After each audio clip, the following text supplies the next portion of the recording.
Hello and welcome to Digital Photo Mentor Photo Editing Live. Here we are again on YouTube, and this week we are going to be dealing with people or portrait photos. So I've got a lot of great submissions from some of our regular viewers and hopefully some new viewers. So let's take a look at who is here. We've got Danelle. I've got some of your images, Danelle. Awesome. I've got a few special treats for for some people today, some surprises. Marguerite, drizzling and flurries. We had some snow finally. We've had no snow until last week. Stephanie, gray wet in Oregon, gray wet day. Karen, I got your picture. Thank you so much. I'm going to actually show that if that's okay with you. Are you all right with me showing that to everybody? Because I've got yours and Bonnie's picture. David, welcome back. Holly, it's rainy as well. Sounds like everybody is rainy. Good heavens. Simon, welcome. Hey, welcome from Insiders. Awesome. Glad you made it. Todd, glad to see you here. I got your email today, Todd, for a tutoring session. We could certainly talk about those things. Got your email. Debbie, Wisconsin. Awesome. Thanks, Karen. I love that story that you guys got together. Sheila, rain in, is that Massachusetts? Is MA Massachusetts? I'm not familiar with all the state abbreviations. So it sounds like rain everywhere. Tea. It sounds nice. Well, I've got my Christmas, where is it? My product placement there. My Christmas Tim Hortons coffee. Massachusetts. Awesome. Okay. So, let me show you a few of the things that I have this week because I said I got a few special things. So, as I mentioned, oh, where are the ladies? Apparently, I don't have the ladies tagged. Where did you go? Somehow I lost their photo. I just had it. There they are. So there is our lovely ladies in the Cayman Islands. Karen and Bonnie got together for coffee and they sent me this photo. So I love the fact that they actually met here on our YouTube Live and got together in person in the Cayman Islands. So I love that story. Digital photo mentor, bringing people together around the world, right? And I've got another cool image that Holly sent me for something else. So this is kind of a fun one. She did a background replacement, I'm guessing, because I'm assuming you don't have a zebra carpet or wall in your house. And that's the shirt that I sent her and the Luminar hat that I sent her. So she's modeling her Luminar swag there as well. So that's also a fun image, and I love what she did with the zebra background. That's awesome, Holly.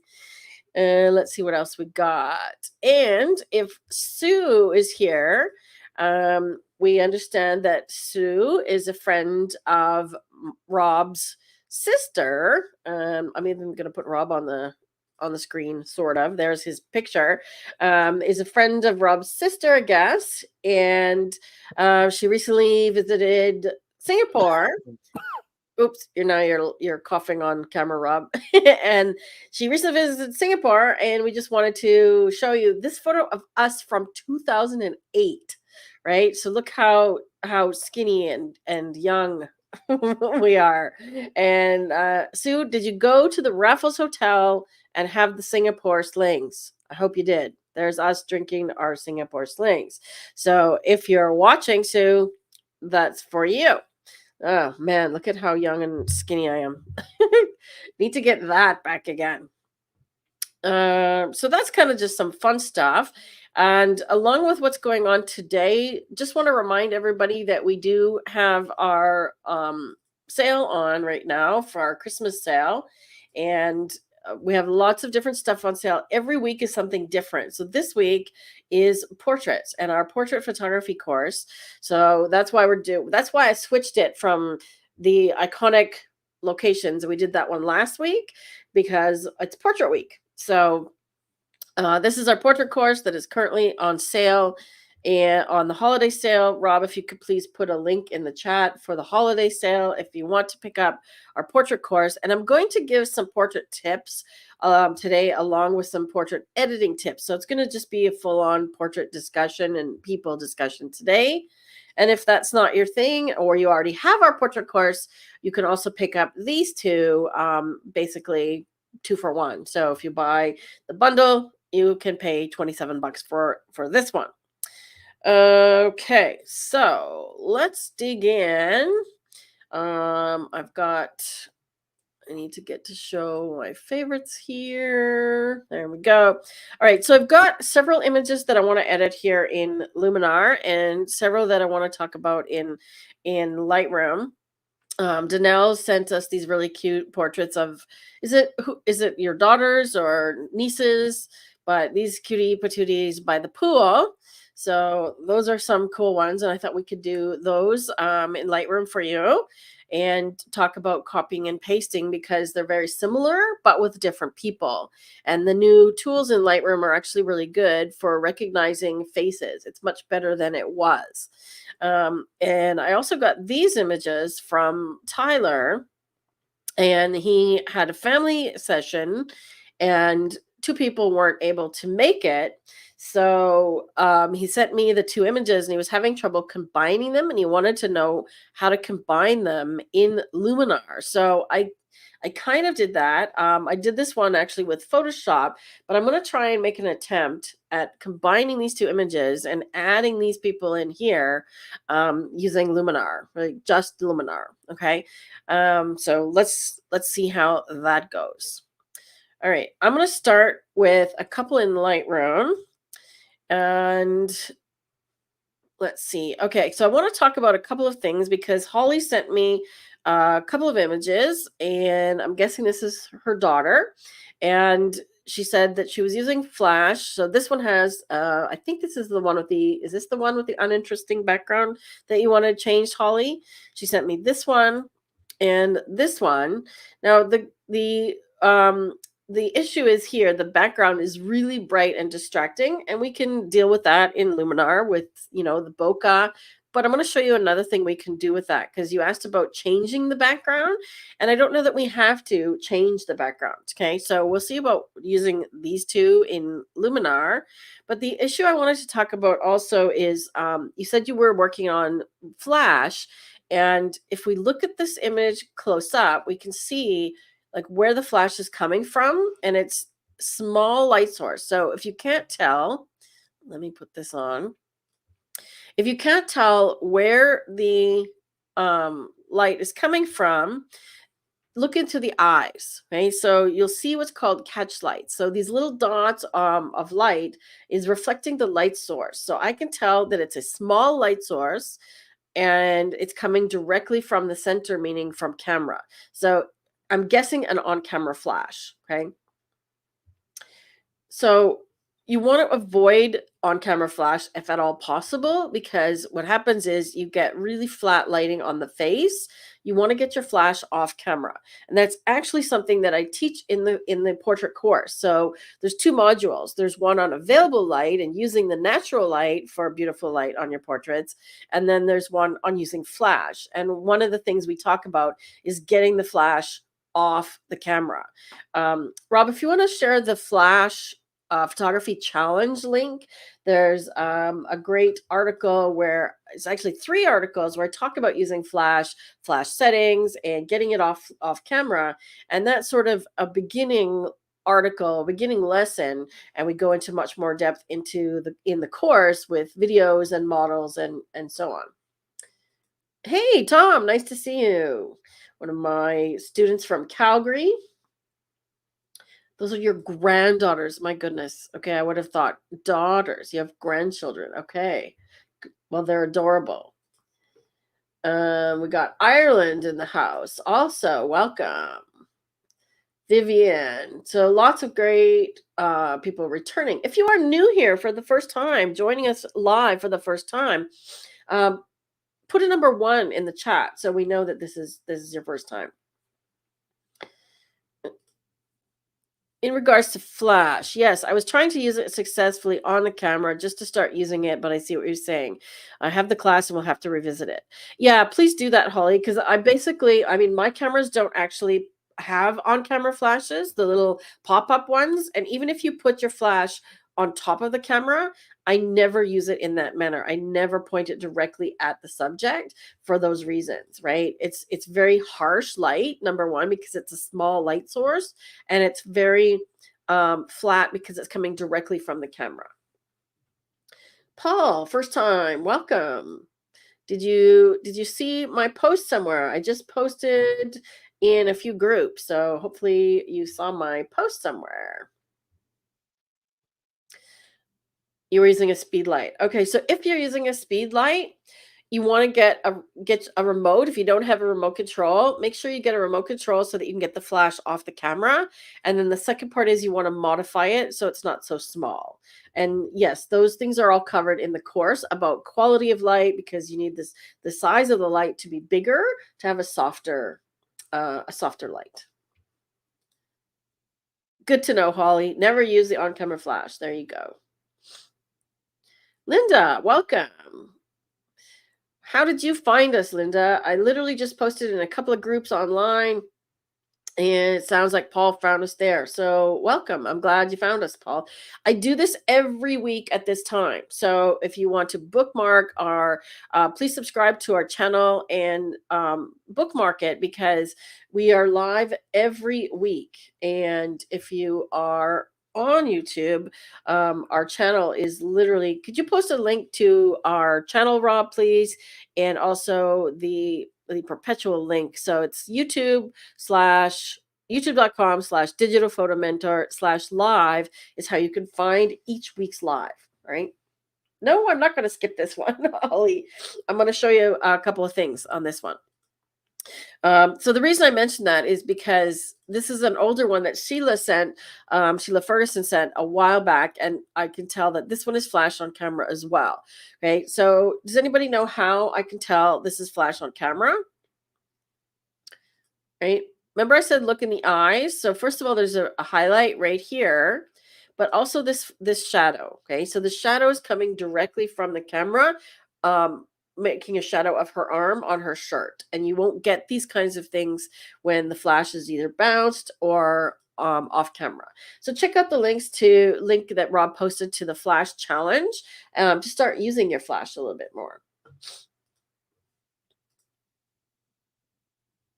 Oh, awesome, Linda. Well, I'm glad you made it to this one. Speedlights will give a hard light if they're not modified, Simon. So if you modify it, meaning bounce it off a wall or something that makes the light source bigger, or add an umbrella or a softbox. So yes, a direct speed light is very hard. But I use my speed lights in the field all the time, all the time. Okay. So yes, you're right. That's how we could tell there's flash on camera on this one. So having said that, we've talked a little bit about lighting.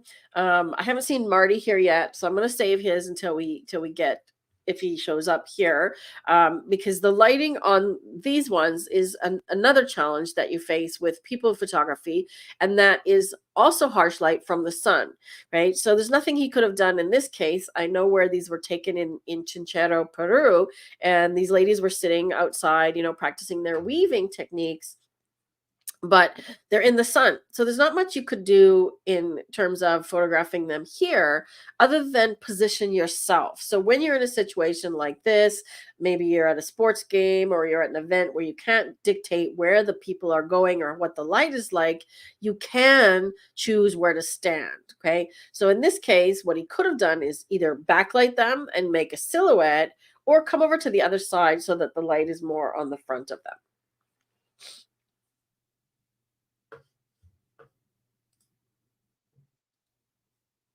Hey, Kelly. So Holly says, I did have I'm not going to say that part, a tiny softbox over it.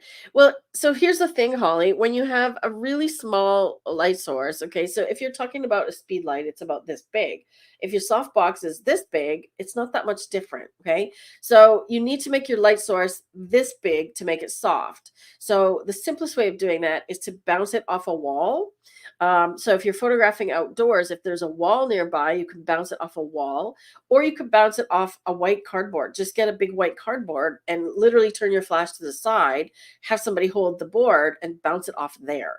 Okay, so you just need to make the light source bigger, and you don't necessarily have to even get it off the camera. So check out the bounce flash article, right? Can you please share that one, Rob? Because that is going to be a really handy article for people learning flash. Sorry, my nose is running. Okay, so you want to try and avoid those lights or those kinds of lighting situations if at all possible. So I want to go into this one here of Danelle's and do some photo editing in Lightroom first, and then we're going to try some in Luminar. Okay. And as Simon says, yes, you can bounce it off a reflector. I often will give alternative options, Simon, because not everybody has a reflector. So you can get those nice fold out 5-in-1 reflectors. You bounce it off the white side if you do have a reflector. But if you don't have a reflector, just get a big white piece of cardboard, right? The reflectors are handier because they fold down smaller, right? So you don't have to carry a giant thing with you. But he's right. A reflector is your friend, right? And I've done that as well, bouncing it in the field. Okay, so let's take this into the develop module. And my mouse is kind of doing a weird thing here. So let's start up here. Right. So the first thing I always want to do is change the camera profile. So I'm going to see what is available for this camera. Landscape. See what it's doing to her skin tone? Her landscape is actually brightening the greens. See what that's doing in the background, brightening the greens and bring out the tones in the pool. But it's also made her skin tone a little bit peachier. So that was kind of nice.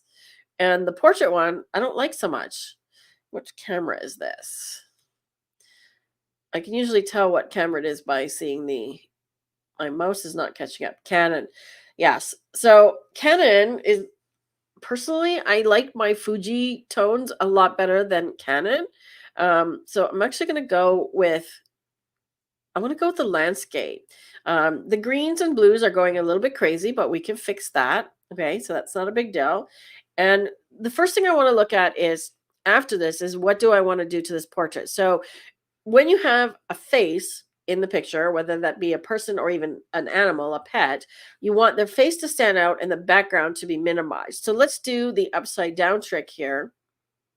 In Lightroom, I'm pressing Command square bracket twice to get the image upside down.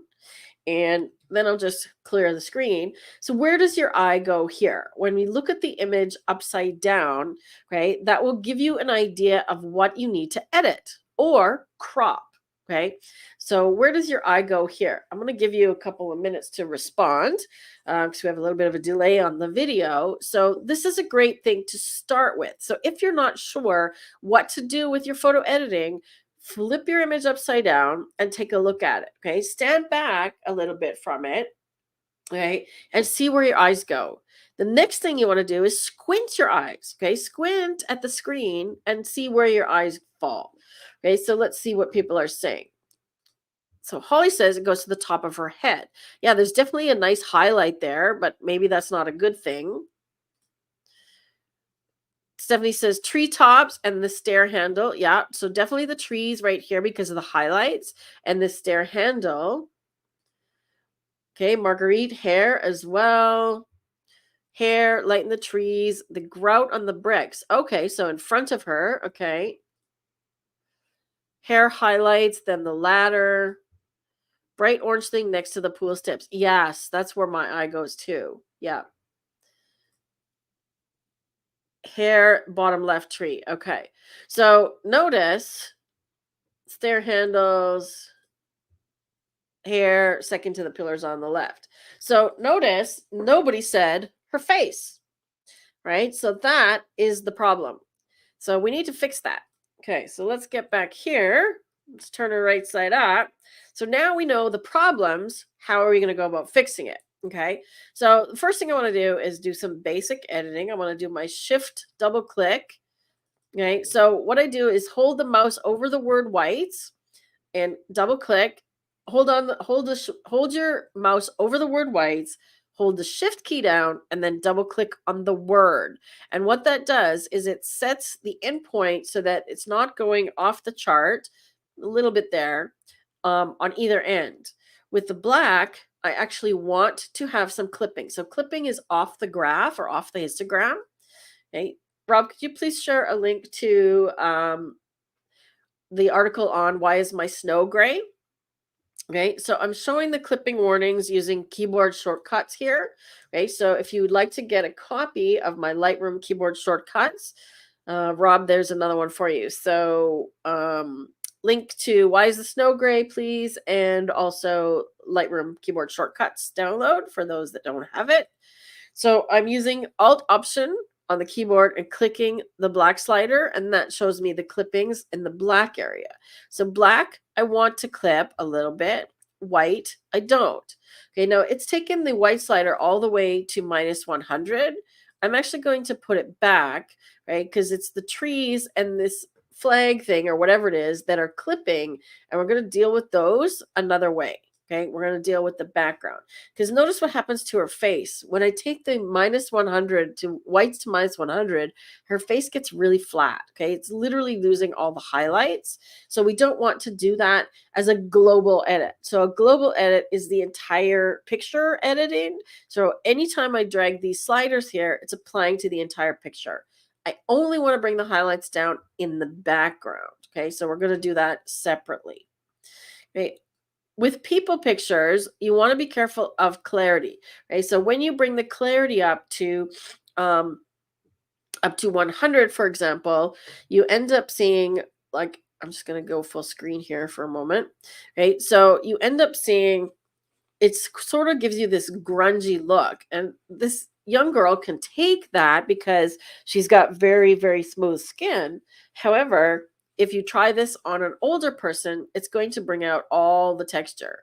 Okay, likewise with the texture slider. Okay, so in this case, the texture is bringing out the water that's on her face. And again, she's got super smooth skin, but you don't want to do plus clarity and texture too high on most people, right? Because it's just not flattering. Okay, but I want to do a little bit of clarity. So usually with people, I don't go over about 15 maximum. I'm going to do a little bit of texture. Okay. And I'm not sure if I'm going to zoom into 100 here. It looks a little bit not as sharp as it could be. It's got a low ISO, so we shouldn't be dealing with a lot of grain. There's a little bit of grain there. Okay, we can work on that. Okay, and the other thing I'm going to do is bring the shadows up a little bit and the highlights down a little bit just to balance a little bit of that contrast. Okay, now we've done sort of the global edit. So we've gone from this to this just in this panel alone. Okay, and I'm not touching. You notice I increased the saturation, but we haven't touched these sliders. That is key. Generally, the only time I touch these sliders is to go to the minus side, if anything. Okay, so I am going to go slightly minus on the saturation. And I'm going to deal with these trees next. Okay, so let's go down to Color Mixer. Okay, so Color Mixer is now replaced the HSL panel. It used to say HSL, and now we have Point Color and Mixer. So if we go to Mixer, you'll still see the HSL, hue, saturation, and luminance sliders, right? And you could still use the targeted tool and so on. But if you want to get more specific with your color editing, okay, so if I just want to affect the trees, I could say, well, I think they're green, so I could just adjust the green slider and you can see what's happening, right? Or I could try some yellow, right? Now notice that yellow is also in her and it really affects her teeth, okay? So we definitely don't want to do that as a global edit, okay? But you can't mask it unless we'd use this same tool inside the masking area, which is now available. And I've been waiting for that forever in Lightroom because it's something we could do in Luminar. Previously, we could mask the color tool in the HSL, and we couldn't before in Lightroom. Now we can, right? If we want to get more specific with our color adjustments, I'm going to go to Point Color, click on the eyedropper, and then I'm just going to pick a green color. Okay. Now, this is just showing me what colors have been selected. So if you check off this box down here, visualize range, anything that is going to be affected by my adjustments is in color. Anything that's not affected is gone to monochrome. So I still haven't made any edits. This is just selecting the colors that I want to edit. Okay. So I could say, well, what happens if I go more this way or this way? See, this way, look at that. I pick up more of the yellow leaves. Okay, so that might be a good thing. This one is saturation. Okay, so I can do more saturated colors or less saturated colors. Right? And this one is brighter or darker. So notice if I move this to the left, I pick up more green down in here as well. Right? So I'm going to go somewhere about there. And notice that we're picking up these yellow leaves and not her teeth now. So this is a good thing. Okay, so now that I've got this selected, I can turn off the visual range. And now I'm going to make the edits using these sliders. Okay, so I want to darken these things. And I'm going to desaturate because I find the greens over the top. And I'm going to move it a little bit to the left because I find that green that looks like this is kind of, it's bordering on neon puke, Holly, right? If I go here, right, it's bordering on neon puke. So this is not what you want to make. You want to keep it subtle. And I find that if I move the greens a bit more towards the yellow side, see how it minimizes that intense color? Right? Because your eyes are drawn to not only the brightest areas, we talked about that a minute ago, your eyes are drawn to bright colors as well. Okay, so those are the things that draw your attention. Brightness, which we talked about, sharpness, color, and contrast. Okay, and all of those things are happening in the background. So that's what we're trying to minimize. Okay. All right, so now I've shifted that a little bit. I might darken a little bit more. Like so. Okay, so let's see what that's doing. That's fixing a lot of the tree problems, right? But I want to get more specific and I want to deal with this highlight, right? So let's get into the masking situation. So opening a mask. Actually, I'm going to show you how I made this mask because I have a preset that masks the background and the subject. So all that preset does when I clicked on it is creates these two masks. Okay. So I'm going to undo and show you how I did that. Okay. So I haven't done that. So literally I'm just opening the masking tool. Okay. Click subject. So it selects the subject, which is her. And then all I did was rename it subject like that. And I added another one. I selected the background. And I renamed it background. That's it. And then I saved it as a preset called select background and subject. And that's all I did. So and I saved the masks, okay, into the preset. And that's all I did to get this preset. Okay, so now I haven't added any edits again. I've just selected them, okay? So now that I have the background selected, I can lower the highlights like we were talking about before, right? And I can bring the whites down. So remember when we brought the whites down on the overall image, it made her too flat. So watch what happens when I bring the whites down now. I don't want to go too far because that's a little too flat in the background. But let's bring it down part way. Notice it's adjusting the foreground as well. So somebody pointed out that the bricks and the grout was too bright. So we're dealing with that as well. Okay, so that's helping a great deal. See that? We still get this weird orange thing. So we're going to deal with that a separate way. Let's go to subject. Now, what do we want to do with her? Okay, we've got this highlight on top of her head. I'm going to deal with that a different way because we can actually select hair. right? We can select hair, right? Do I want to soften? Right? So we could do all kinds of things. We could give her a bit more texture if we want. So if we want to pick up that water droplets on her face, right? We can give her a little more texture like so. And I think I want to bring the shadows up. We'll fix her eyes. We're going to brighten her eyes as well. Right? So something like that. So already we're dealing with some of those issues in the background. Okay. I'm not 100% a fan of the color of this image. Again, I do find that Canon files tend to be kind of red. So let me take out a little bit of magenta and maybe a little bit of yellow. There we go. She was just looking a little bit red in the shadows, and I find that that's just I don't want to say a symptom. It's a characteristic of Canon files. Like you can see the red underneath in the shadows here. Like her skin is super red. If you want to combat that, okay, there's actually a really great way to do that. And you can go into color grading, right, and choose shadow. So we're going to give a tint to the shadows. So look on the color wheel. What's the opposite of red? We're going to take it over here into the cyan mode, okay? And then I'm just going to drag up the saturation a little bit. Watch her skin tone. See how under her eyes is really red? And then as I keep going, obviously that's too much, but just a little bit. Like I'm at about 9 or 10, right? See how that's just picking out the red, getting rid of that red. And then we could say, well, I want to go mid-tones, which is going to affect her skin a little better. Let's give her a little bit more, so say yellow.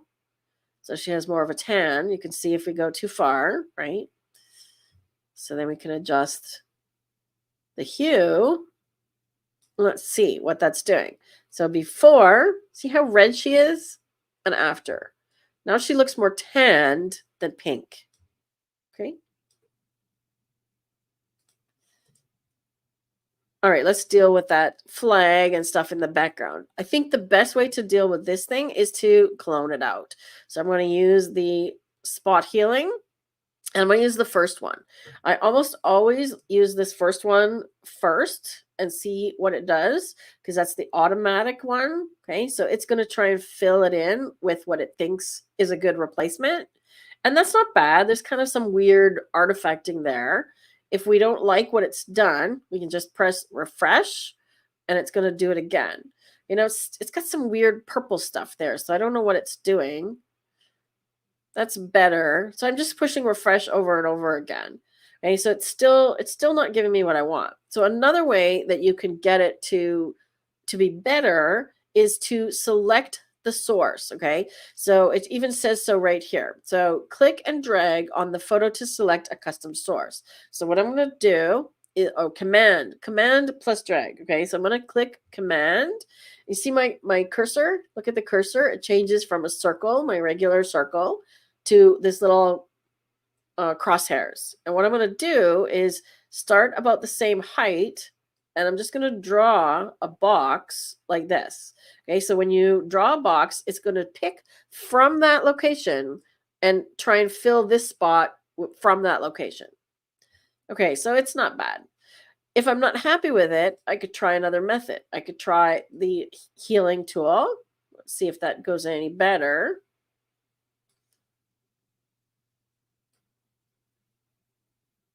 Still not great. Or we could try cloning. And so cloning, you have to be careful because, as you can see, the edge has to be feathered. Okay, so if we don't feather the edge, look at what happens, right? We could see the edge of it, which is not good. So I still think this was our best one. Let's do it one more time. That's not bad. Okay, so now let's say I want to deal with that pink blob in the center, but I can't paint there again because there's already a spot there. So here's a little trick that I sort of just figured out on my own. If I draw over here in the same size that I want over here, I can actually move it on top. Okay, so I drew here. Now I'm going to move it onto this spot, and it should try and fix it, right? Once again, we can do refresh until we're happy with it. Okay, so that's not bad. It's not perfect, but it's not bad. You could do a better job if you go over to Lightroom or to Photoshop, but it's way better than the flag, right? Now, while we've got the tool open, we can also deal with some of these other spots. So if you want to darken this area here, right, what we can do is I'm literally just going to draw over this whole area because we don't like these stair handles, and then lower the opacity. So I don't want to get rid of it completely. I just want to darken it. So if I bring the opacity down, let's say we're at about 40%, right? You see what this is doing? Just darkening it so it's not a problem anymore, right? And we can do the same with any other spots. Okay, so it remembers the last thing I did. Okay, so I was at 44% before, and now it remembers that I was at 44%, and it does the same thing on the next one. Okay, I could just do all of these spots, but I'm going to add an edge vignette that's going to help a lot with that as well. Okay. Okay, so now something else has come up. You see how this red dot is here? It means that one of these is not selecting correctly. So I'm just going to update all the masks, and it's going to rescan and make sure that the subject and the background are selected properly, and it updated so the red dot goes away. So if you see that red dot, that's what that means. So I'm just going to add an edge vignette, and that's another preset that I'm using, and it's just applying these effects here. Right? And then I'm going to use another preset that I created, also just by saving it. Right? Let's brighten that a little bit. And that is portrait retouching. Okay, so I saved my own preset for portrait retouching in Lightroom. So Lightroom now comes with a bunch. Let me just get to the bottom here. Lightroom comes with these ones down here. Okay, so I've got these turned on. So adaptive portrait. And what those mean is if you use any of these, it's doing things like smoothing hair, enhancing the clothes, adding texture to the hair, and so on. Okay, so I use some of those to create my own.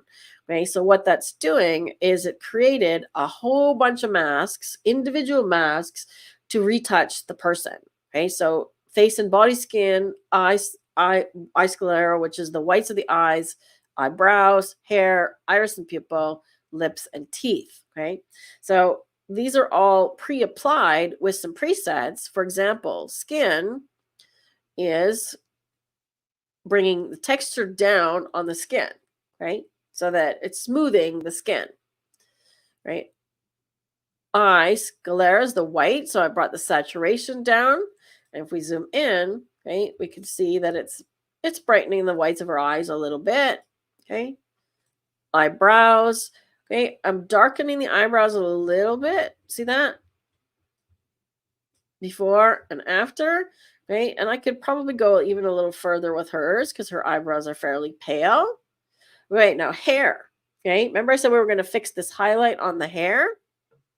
Okay. So what's happening with the hair is right now it's lowering the texture, right? I'm actually going to put the texture up so it adds texture, but I want to bring the highlights down, right? Because we've got that hair that's too bright and the hair looks kind of blue, doesn't it? So I'm going to give it a little bit more yellow and maybe magenta. So just warming up that highlight on the hair a little bit. Okay, you see that? See what it's doing?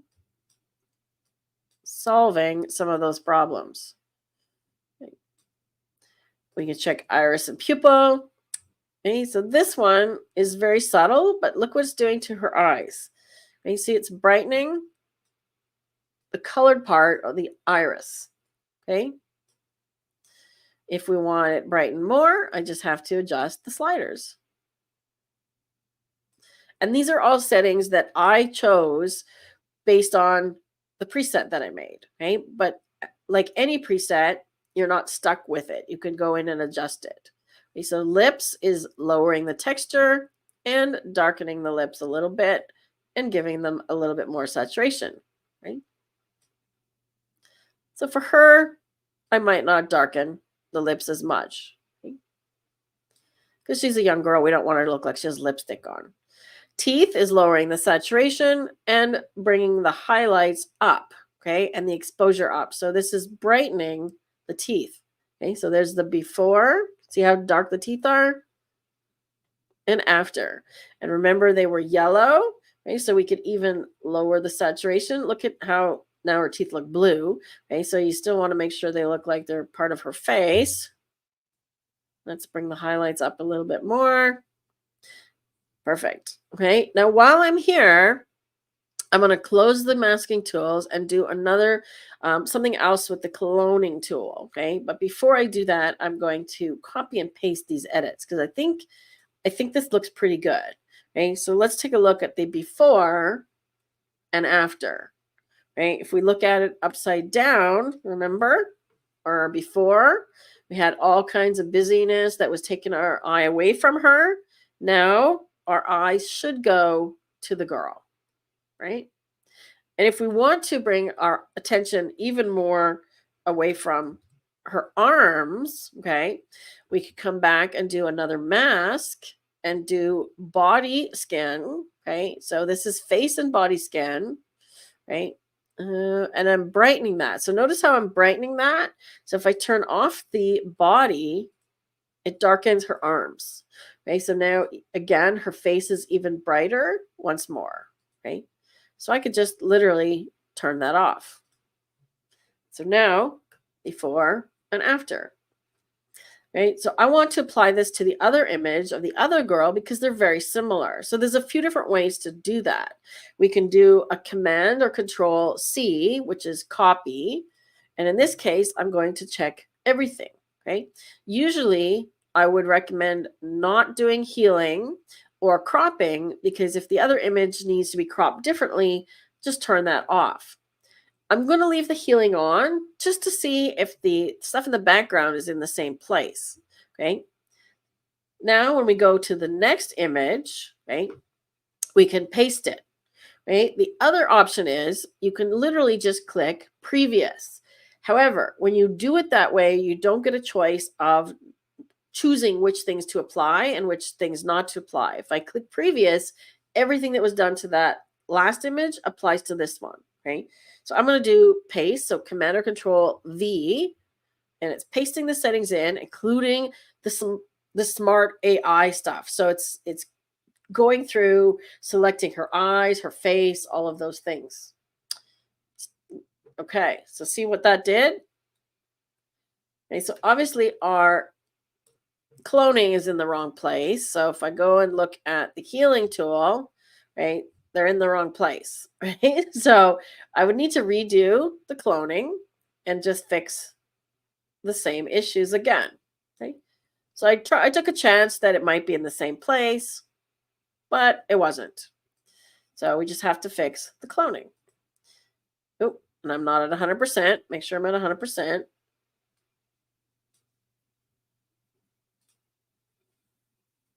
Right? So I'm not going to spend too much time on this one, but you're getting the idea that I got really close with the copy and paste, and then I just have to make a few adjustments, right? She looks a little bit more yellow, so I'm going to dial down the yellow on this one. And a little bit less black, so it's not quite so contrasty, right? So the reason I didn't do the eyes, because I'm going to show you that next, okay? The reason I didn't do the eyes is I want to use the healing tool again. So this is the spot removal tool, but this time I want to use it as a healing tool at 30%. Okay, so that's the second one. Looks like a band-aid at about 30% opacity. And I'm going to get a smaller brush. So I'm using the square bracket keys to make the brush smaller. And then I'm just going to paint over this dark circle under her eyes. Okay. Now it's selected a spot up here. I'm just going to change it to below her eye. Okay. And show you what that's doing. So see how it's just lightening that circle under her eye? right? And if I want to lighten it more, I just have to increase the opacity, right? And part of that is because the lighting is coming from overhead, so it's causing a bit of dark eyes. But it could be, maybe she's didn't get as much sleep as she wanted last night and so on, right? So see how that's just lightening without removing, right? Like so. Okay, so there's your before and after. Look at the difference with the eyebrows too, right? Helps her face stand out because you see contrast. Right? Let's look at the other one. Okay, before. Look at the eyes. Okay, this one I might dial the eyebrows down a little bit. Okay, so now see it's telling us masks need to be updated, so I can do that from here. And I'm going to dial her eyebrows down a little bit because for her, I think they're too dark. There we go. That's better. See, her eyebrows maybe don't even need it. She's got good eyebrows. I'm going to actually delete this one, right? But let's see if it's doing the same. The teeth, see how there's a little exclamation point there? She's not showing her teeth, so we can just delete that one. So Lightroom is telling us it had trouble selecting the teeth, right? Hair, see how it's fixing that highlight? Same thing, okay?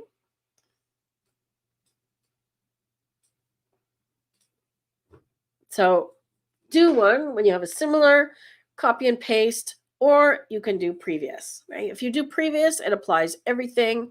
You don't have an option of choosing. The other tool that you can use in here is the new lens blur tool. Let me just go back to this one.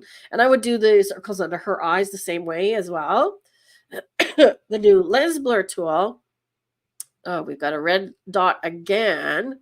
I don't know why it keeps giving us this red dot. So update masks. So that says detecting. There we go. Right. So this new tool, lens blur, you've got a really nice shallow depth of field. So the background is out of focus here, which is great. And I'm going to come back to some of your questions in a minute here because I know we're going far here. But this tool allows you to blur it even more. And you see that solves some of the other highlight issues as well. Right? So if you want, you can blur it even more. I find this tool takes a lot of sort of memory and bandwidth. So use it sparingly. All right, let me come back to, let me see. Oh my goodness, we've got lots of questions. This is Danelle's photo. She has a good orthodontist or good genes. No orthodonture. No orthodonturing.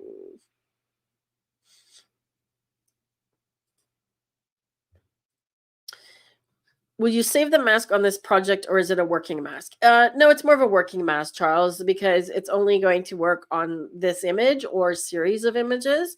If the images were taken with a tripod, then my cloning from one to the next would have been exact as well. But because they were probably handheld, the stuff that I cloned out of the background wasn't in the same spot, right? So I have to redo the cloning.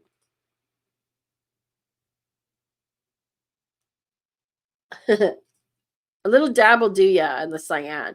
Just under the highlight, just under the shadows, right? Because of that Canon, it's the Canon color profiles I find that are really red.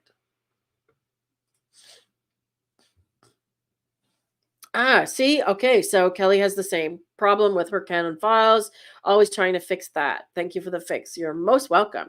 You can actually save that as a preset as well, Kelly. So if you just say okay, here's my Canon file. Let me just take a minute to show her how to do that. So the color grading that we applied here, okay, on the highlights, I'm just going to remove the one that I did on midtones, just so we've got the shadows. Okay, so I've got the shadows taking that red out. So if you want to save this as an import preset, Kelly, okay, so we're going to save it as a new preset. And all I'm going to select here is, where are we? Color grading. Okay, so just color grading. And then I'm going to say Canon import preset. Okay, so that's only fixing your Canon challenge. You could also say, okay, include the treatment. So that is that camera profile that we used, okay? And then you can save it wherever you want. Save it in your own presets. I'm just going to save it in, I'll save it in Lightroom course presets right now, right? So we're saving the treatment and we're saving the color grading, right? So then it shows up in here. Then when you go to import an image, right? Let's see, where is it? I forgot what I called it already. Canon, right? So Canon import preset. So now if you go to import an image, okay? I don't know if I have any images to import. If you go to import an image, I'm just going to link to a different folder so we can pretend, okay? I'll just pick this one here, okay? So let's say we're going to import this image. When you come here, okay, this is one of my images from, the lives. When you come to this section, okay, whether you're adding or copying your images, never use the move one, okay? Under develop settings, so apply during import, over here on the right, develop settings, okay? This is where you can choose it. So I put it under Lightroom course presets. There's that Canon import preset. It's going to apply that thing to your Canon files every time, okay? And then, of course, you can apply your copyright status and so on. So every time you import, you can choose that one and it will automatically correct the shadows for you. So it will apply the Canon profile if you choose that as part of your preset and fix the shadows for you. So cool little Canon fix. Let's see.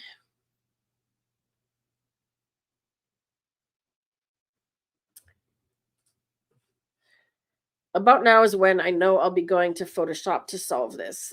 Which thing, Danelle? The background?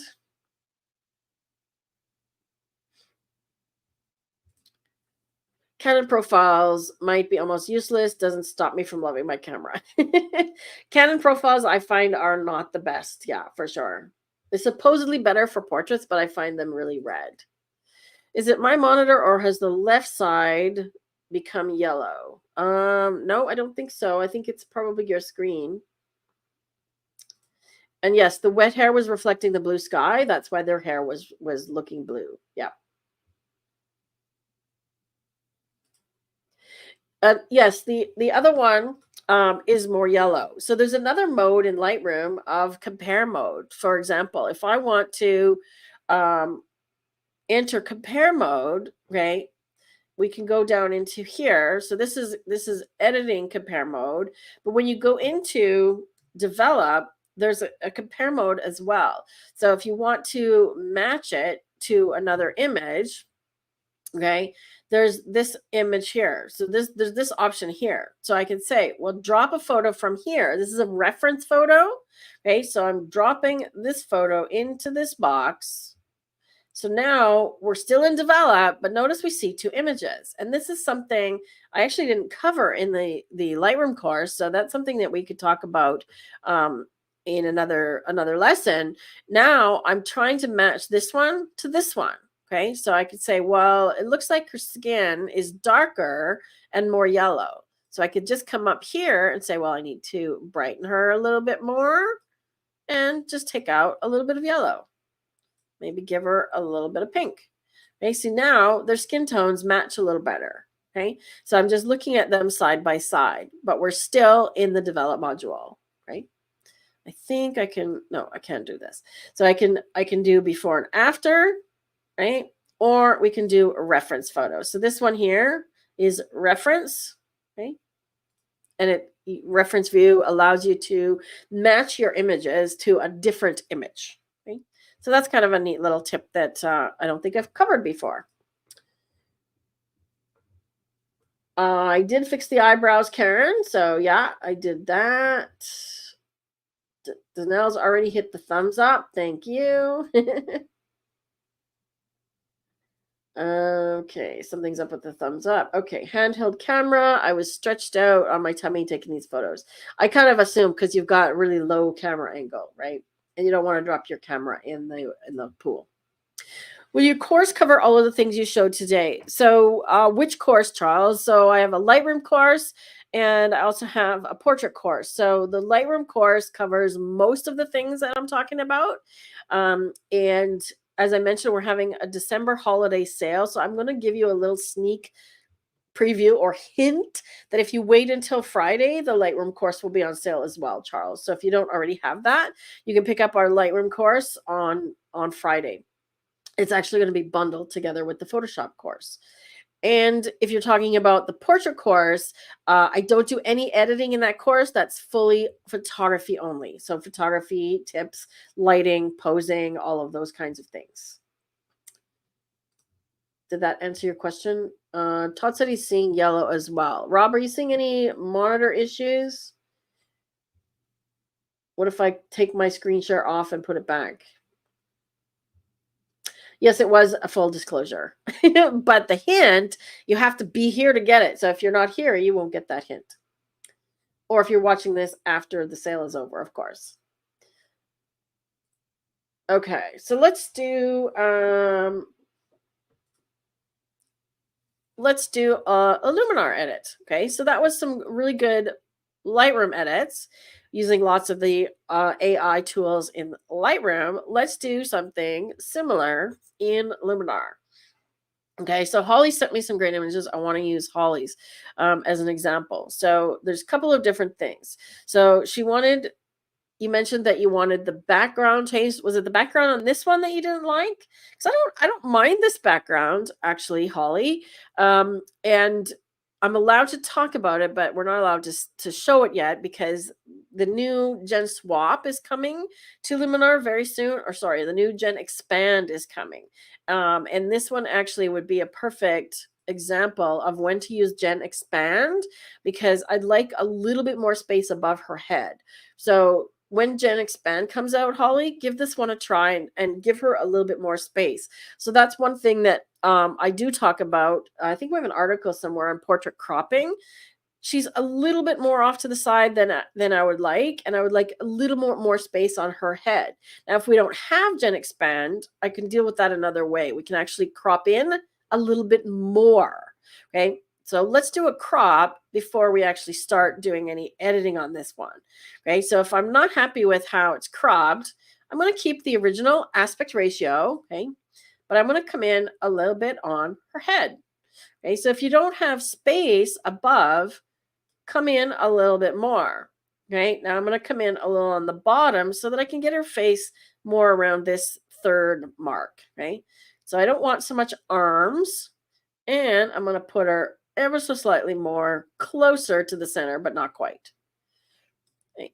One other thing to think about when you're doing portraits, again, this is kind of photography / photo editing tips today, is the position of the body. Okay, so her face is face onto the camera, and so is her body, right? So to make somebody a little bit slimmer, okay, so watch my shoulders. Look how wide my shoulders are.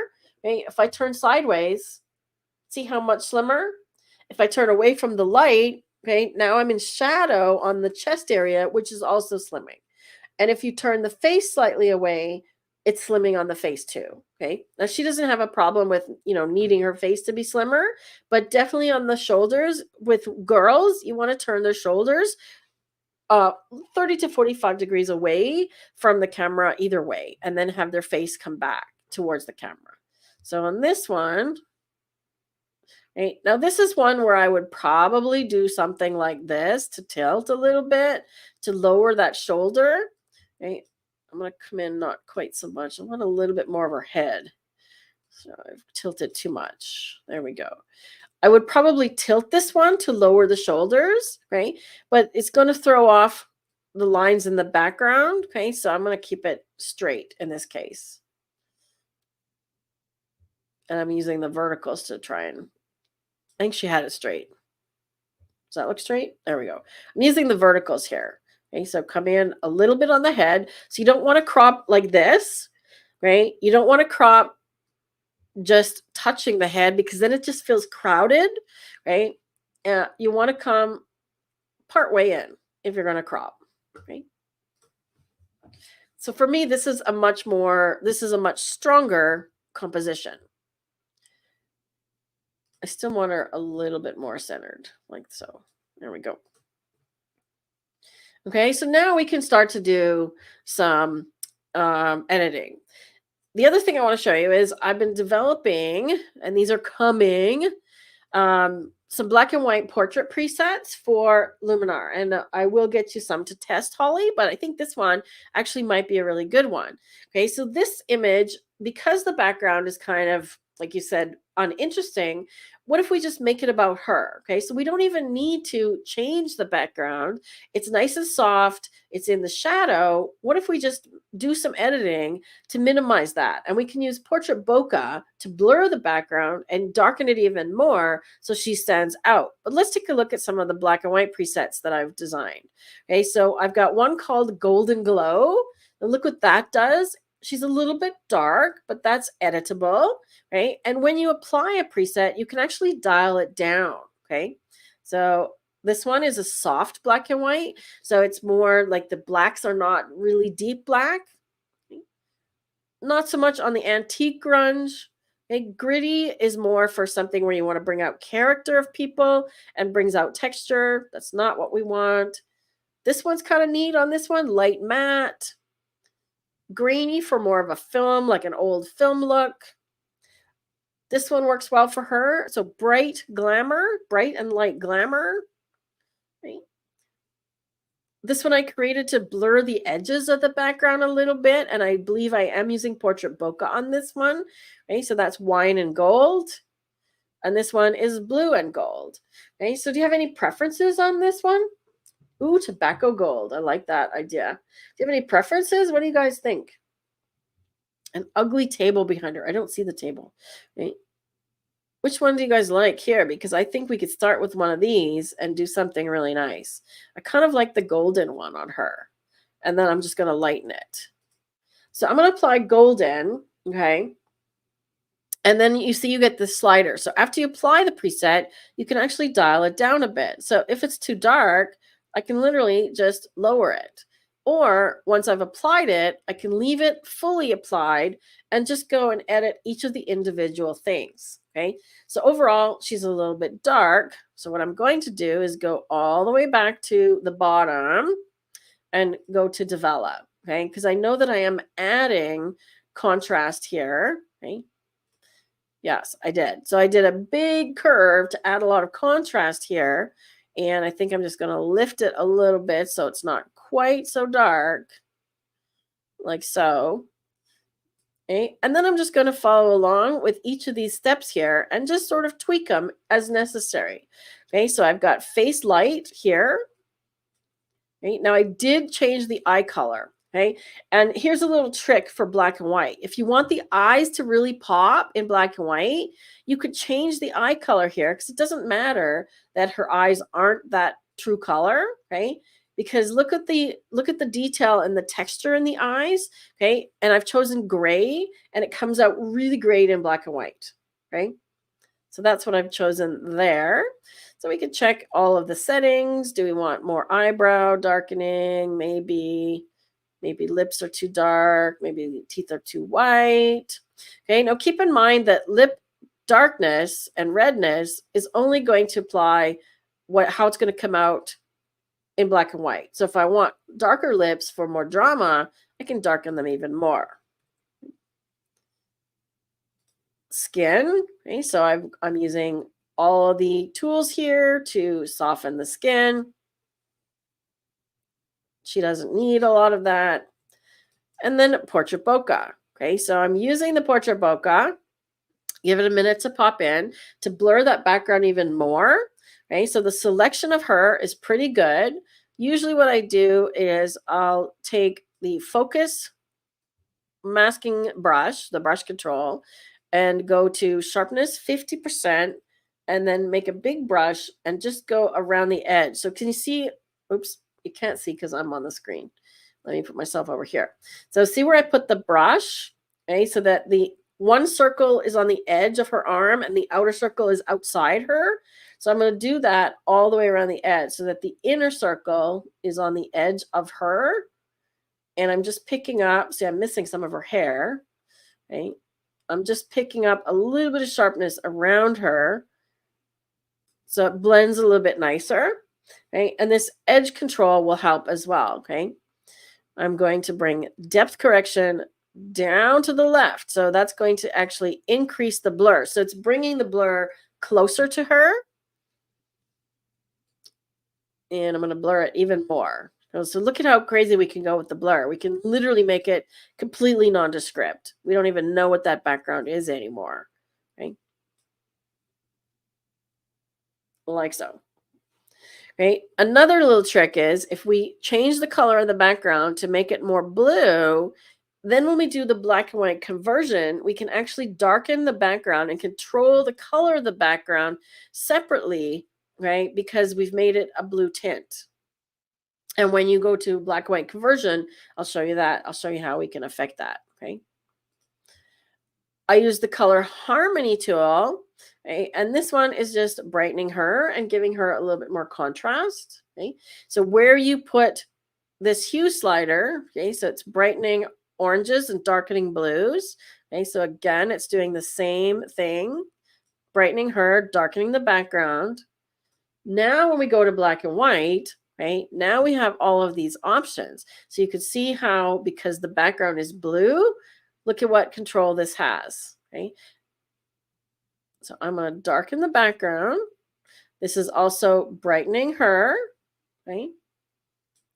I've got red turned down. Be careful with red because you see how much red there is in the face. So even though it does a great job on the lips, it's not doing so much on the face. So be very careful of this one, especially if people have blemishes, because if they have blemishes, it'll make them darker. Okay. So I'm actually going to brighten that one a little bit. Okay, magenta, look at magenta picks up the lips without affecting the skin so much, and it darkens her sweater a little bit. Okay. So that's pretty good. Okay. Then I use the high key tool, adds a little bit more contrast, because remember, this is a high contrast type of portrait. And then I've added a vignette. Okay, so it's off center because we cropped. So remember, when you crop, it does not reposition and it does not affect the position of the vignette. So we need to fix that. Okay, so I want to keep her face in the center of this oval because I do want to darken the sweater a little bit. So let's do something like that. Okay, so I turn the feather down to 0 so we can see where it is. This works in Lightroom as well. And then when I turn it back up to a high number, it just softens the vignette, okay, so we can see where it's applying. And now it's soft. So you don't want to make vignettes that look like this. Okay. So this is in the what you don't want to do. Okay. Keep your edge softer so that you don't see it. It fades really gradually. Okay. Then I used an Orton effect to add some glow, and I really like what it does on skin, on portraits. So I apply it to almost every portrait, and I'm going to take it a little bit higher, maybe up to 35 on her, so more of a glamour kind of look. Okay, so let's see what this one is doing. See, it's taking more of that smoothness. I don't know why it's doing that square when I did it before, but it's doing a really nice thing on her skin as well.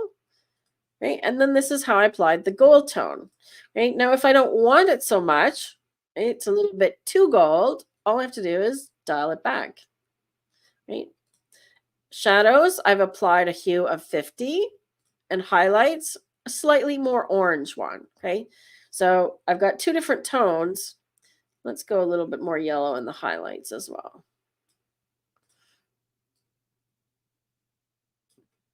Okay, so there's our before and after. What do you think? What do you think? Danelle. Oh, that's a good one for a shirt, Rob. Write that down. I'm going to favorite that comment. Crop out the crap. I like it. I love it. I love it. I love it. I love it. Interesting concept. Deliberately change the colors and color mode so you can later have much more control in black and white mode. Not my first rodeo, Dano. Any idea why it's taking Skylum this long to fix the crop tool? We've had this feature in a previous version. I know. I don't know. And I've raised the issue as well as other partners have, and they still haven't solved this problem. It's something that's kind of a thorn in my side. So I don't know why it's taking them this long to fix it. I think it's just not high on their priority list. So keep telling them about it, because the more we tell them about it, the higher it goes on the priority list.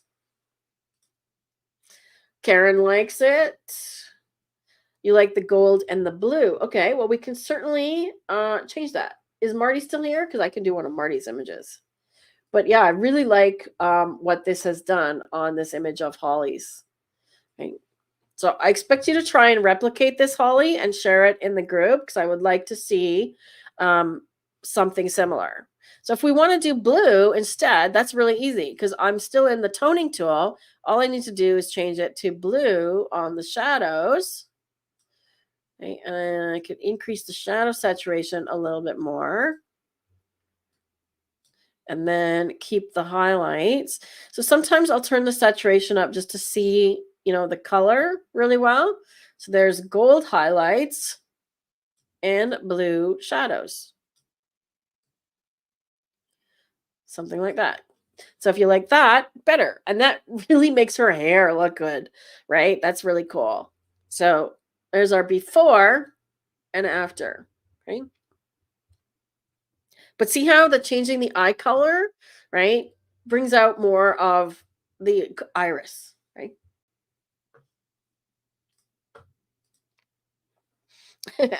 I literally did photograph rodeos once upon a time, Janelle. So it's funny, that I use that as an analogy. Thank you so much. I appreciate that. Totally different look, right? Now, if we want to apply this on the other one, right, let's see what happens here, because we did two different images, right? And what I'm going to do is I'm just going to copy the adjustments. So you can right click and do that, or you can just choose Command or Control C. And then let's go paste it into this image. Okay.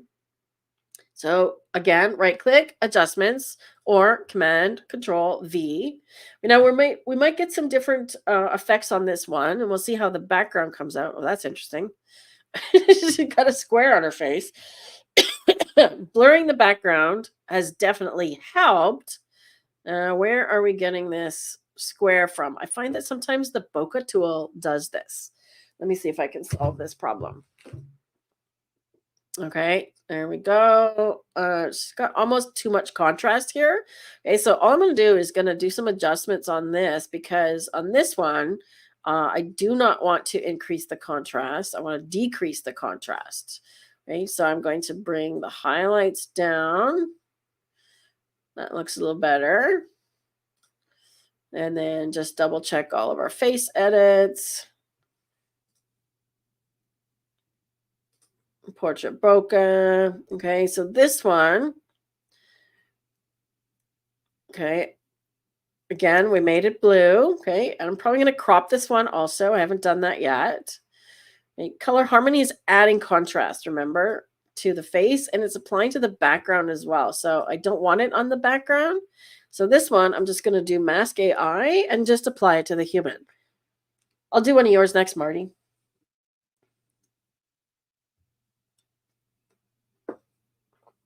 Okay, so Mask AI does not use the internet, right? And all I'm doing is masking it to human. So it's just analyzing the image. That's why it takes that while. Okay, so now I've masked it to just her. So it's not affecting or adding more contrast to the background. Okay. Now this one, black and white mix, right? She's gone a little flat on this one. So I might, before I do the black and white, I might actually do some other color adjustments. But let's see if this one fixes. Okay, so again, this is adding contrast. So I don't want it anywhere except her. again. So I just want to add contrast to her, not to the background. Okay. We've got our edge vignette. This one's a little too dark. Now, because we haven't cropped, right, we can see where the vignette is. This one, I don't need to make so small. And let's do something more like this. Okay, because I need to darken that tree over here and not so much. Let's go something like that. Okay. The glow, again, it's affecting the background and really adding contrast to the background. So again, I don't want it on the background as much. So I'm just going to keep it on her. So everything I'm doing is minimizing contrast on the background. Can you see that? Right? And then there's our toning. This one, I think I liked warmer. Let's go warmer because she's in the sun, right? So I think warmer. Let's just do this is what I call a chocolate brown. So it's got sort of an orange tone in the shadows. And then I keep the highlights almost pure white or clean, right? But I'm going to do one more thing with the background here and crop this image. So let's crop it. And let's see what Luminar thinks is a good crop. So I'm using the crop AI. Okay, so it is coming in. Again, leave a bit more space above her head. So in this one, you've got placed below the elbows. For a head and shoulders picture, you want to crop above the elbow, like here, right? I should come on camera while I'm saying that. Okay, so for a head and shoulders kind of portrait, crop above the elbow. Okay, so you don't want to go mid-arm and leave her a little bit more space above her head. Okay, so I'm going to, this one, I am going to tilt. Okay, so I'm going to tilt her and see how it comes into her head a little bit. I'm okay with that. We're going to come a little bit more, get her off center. Maybe she's not quite where I want her. Yeah, a little more off center. There we go. Now I'm going to go and use the blur tool. Okay, so I recently just did some funky things with some images that I created last year. So I'm going to do blur, twisted, and I'm going to place the blur right about here. Right about here. Okay, and I'm going to create the angle, twisted or motion. I haven't decided yet. This one, I'm going to mask human, but then we'll switch it. So I want this on the background, okay? So I just need to invert it and then copy it, okay? So see what's happening in the background. I haven't decided yet if I want to use twisted. Yeah, let's use a zoom. So when you leave twisted at 0, it basically zooms, okay? And I've put the center. Let's put the center. I'm going to put it right on her hair so I can find it again because I'm going to apply this one again. So I've copied the mask, right? And then I'm going to apply it again. Let's do twisted. Paste the mask in.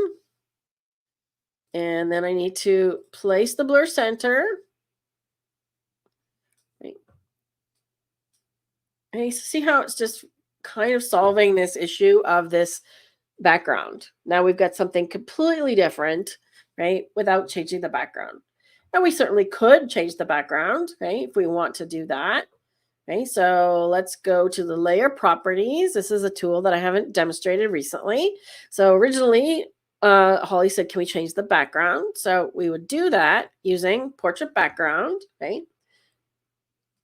You do need to I think this is an extension. Is this an extension? Yeah, I believe so, right? Okay, so then we just need to refine it. Okay, so refinements brush. I'm going to tell it that this is part of the background. So I'm just coming a little bit closer to her. And usually what I do is I'll come in a little bit and I'll just sort of refine the object to make sure that it's getting all the pieces I want. So there's no transparent parts, like her face is missing. And then I'll use the transition brush and go around the edge. Okay, so transition is what you're telling Luminar, this is the edge of my subject. Okay, so it's going to do a better job searching. Okay, so I kind of indicate the background with blue. Okay, the background is painted in with blue, like so. And then one pass of the transition brush over here. It does a really good job on hair, okay, so that the hair is nice and transparent. But you can also clean up messy hairs with it too, okay? Just cut the object. So these messy hairs here, if I want to literally get rid of them, well, I can just say, well, this is all background, okay? So I can tell it, I want to get rid of those and blur these parts or remove those parts. Right? So I can get rid of the messy hairs. So I'm telling it, hopefully, I'm telling it this part outside is background. Okay? Then when I do the transition, get a little smaller brush, it will get rid of a lot of those stray hairs. If we want to check it and see how it's looking, I usually just run the transition brush all the way around the edge because it does a good job of finding the edge, except there where it didn't. Okay, so I'm just going to tell it that's the background. There we go. If you want to see how we're doing, just close this refinement tool. Okay. Now I can see that I've got a little bit of the background still here. Okay. So I can go back here. Okay, turn the refinement brush back on. I've still got some background showing up here. So I'm going to minimize that. Just refine it a little bit. My mouse is waiting to catch up, and I noticed up here by her head. Okay, so we've got a little bit more up here that's background. So you're painting in the background, but you don't have to be precise. Okay, so see how it's clicking in? You don't have to be precise. You just have to tell it, look, this is background, or I want this to be background. And then when I go transition, I can say this is the edge of the subject here. Okay, so it pops to that edge. See that? Now let's try it again. That looks like a pretty good cutout. Okay, so now when I go back to properties, it's going to apply that mask. Now we have her cut out on a transparent background, and we can add a background. Okay, so adding a background, what you want to add, is very specific. We could add something like a texture. We could put her into a scene, okay? But it has to be appropriate. I think I've got one that's kind of neat. I've got a brick wall. Let me see if the brick wall works. Where is it? Where's my brick wall? It's taking a minute for my images to load here. We could put her in space. I put myself in space. We could put her in space. We could do a bokeh background. Now keep in mind that if we add a colored background, there's the wall. If we add a colored background, she's black and white, right? So we would need to apply the same toning to the background to make it match, right?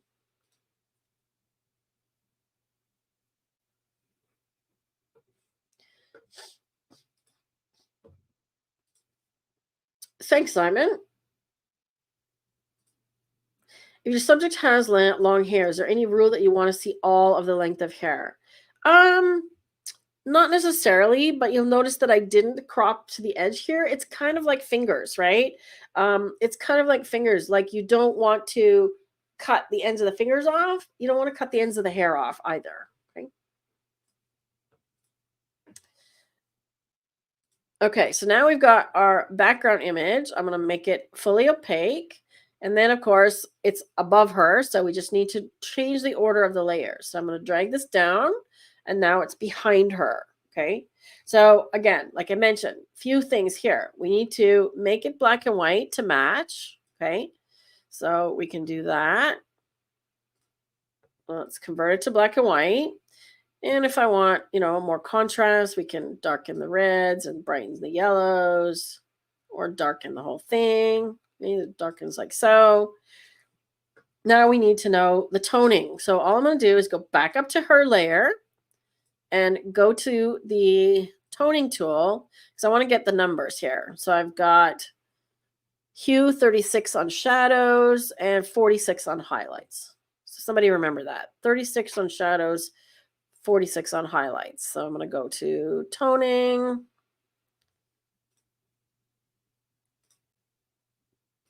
Drag my saturation up. I said 36 here, right? 36 on shadows and 46 on highlights, roughly, right? So that's giving us a similar tone, and then I could just match it visually, okay? The other thing that I want to do on a background, obviously, is to blur it a little bit, right? So I'm literally going to use the new blur tool, Gaussian blur. We can just blur it. And I think it should be darker. So I'm going to use develop and just darken the background. Now, one thing to keep in mind is if you're darkening the background, drag the blacks down, not just exposure. Okay. So look at how that darkens and adds that contrast that we're looking for. Okay. And I can also add a vignette on the background. Okay. So we're getting close now. Okay. So there's our before and after. Completely different, right? Oh, we did a poll. What was our poll? Thanks for voting in the poll. Yes, a good cropping question. Yeah. Cropping hair. Hadn't considered cropping hair. So yeah, great question. Right. So let's take a look at those. Right. So we've got some really nice before and afters happening here. Two totally different effects, right? I really like black and white portraits. I think there's something timeless about them, right? So that's why I'm making the presets. So I will get those to you to give them a test. Holly said she's going to test for me. Okay, so I want to do one of Marty's, and then I want to come back to this one of Tyler's and try and combine these two, because I think that's something that a lot of people want to know how to do, is combining images in Luminar, right? All right, Lightroom, back here again. Okay, so we did those, and we did those. All right. So Marty, I already mentioned, if you were here earlier, talking about the issue with the bright light and the sun and the patchy light. So there's not much you can do when you're dealing with, this kind of subject, because you can't get them to move potentially, right? It shows 15 on the poll, or what's shirt, Rob? It shows me that there's 32 people here. Oh, interesting. Okay. So let's do this one, because the tool that I used on Danelle's image of the girl in the pool is the one that I would use here to solve some of the background issues. And that is that lens blur tool, right? So we can take a look at camera profile. Okay? In this case, I want one that has less contrast, right? So I think the Adobe one that it's using is actually probably the best. This one gives her a little bit more contrast in her face, right? But I want to lower contrast, not increase it. So I'm going to start with the Adobe one in this case. Or actually, you could go into something, one of the vintage ones or artistic, and we could do something faded. Now we're getting somewhere, right? Look at that. I like the idea of this for this one. Okay, so we could go, and I've been to this place, this Chinchero. I like the idea of doing something faded. I don't mind that one at all. Let's see if there's an artistic one. I'm looking for one that's sort of, like I said, faded out. No. Okay, when we apply it, we can actually increase the number here, this 100%, to get more of that effect or less, right? So just like the presets in Luminar, I think I like this one. You can dial it up or down. Okay? So I like this one. Now I'm using the Alt Option key on the highlight slider to bring those highlights down on her blouse, okay? Like so. Let's also bring it down in the background. And I'm going to add a little bit of black, a little bit of clarity. Again, I don't want that on the background. So be careful here of anything you apply applies everywhere. So I don't want it on the background. So just minimal, if any, clarity here. In fact, I might go 0 and then just do select subject. Now in this case, it's a person. So we could do select subject or select person, right? In this case, I want the whole person. So I'm just going to do subject and we can add clarity. So this is the kind of subject where giving us some more clarity and texture is going to enhance that sort of character in her face, right? I'm going to bring the highlights up, right? And the shadows, highlights down, shadows up, sorry, right? So we're flattening it out a little bit more. And I've still got this highlight on her top and across her cheek here. So we're going to fix that a different way. Right. So what I'm going to do is another mask, and I'm going to do select person this time. And when we select the person, it gives us an option of all of those things that I had in my preset. And in this case, I'm going to choose close because I want to affect the highlight on her top without affecting her skin. Okay, so see how I'm bringing that highlight down, bringing the whites down, and darken overall. So see, we're solving that highlight problem with this mask, right? So I'm going to call this one close. And renaming your masks really helps later to figure out what you've done. Okay, so if you need to edit any of them, and you just have to click on the little 3 dots here. Okay? I'm going to select her one more time and do facial skin. Oh, facial hair. That's interesting. Hopefully she doesn't have facial hair. Interesting. Facial skin. There we go. Facial skin. I am going to choose lips as well. And on this one, maybe not lips. We'll see. I want to brighten her face a little bit. See that? Still bring that highlight down. And I always just do a little bit of black. So anytime I punch the brightness up, I bring the black down to keep the contrast. Right? So see what that's doing. I'm just going to say face. And I think I don't want her lips because I don't want to brighten her lips. There we go. Okay, so let's see where we're at so far. Okay, big difference, but we still got a problem with that background. Just like when we looked at the girls at the pool, where does your eye go to? Okay, it's those 4 things again.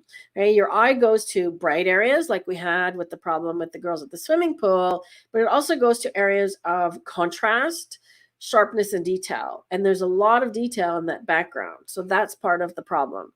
Okay, so we're going to use the lens blur tool in Lightroom to solve that. Okay, to get it to start, you literally just have to click apply, and it says analyzing. You can see right here, it says analyzing. So it's analyzing and selecting the image. Now, what it does is it normally selects the background. Okay, so this part here shows me what part is in focus. Okay, as I move this way, I can actually put her out of focus. Okay, so she's in the foreground versus the background. Okay, I can visualize this way, right? So the yellow part is the parts that it's being protected or not being blurred, and the purple parts right now is what's being blurred. But I can do it opposite. Okay, so I can blur her and not the background. And so I can't think of a time when you'd want to do that, but anyways, right? So I've got the blur all the way up to 100, right? We can choose the kind of blur. Doesn't make a big difference here. And I'm going to go maximum.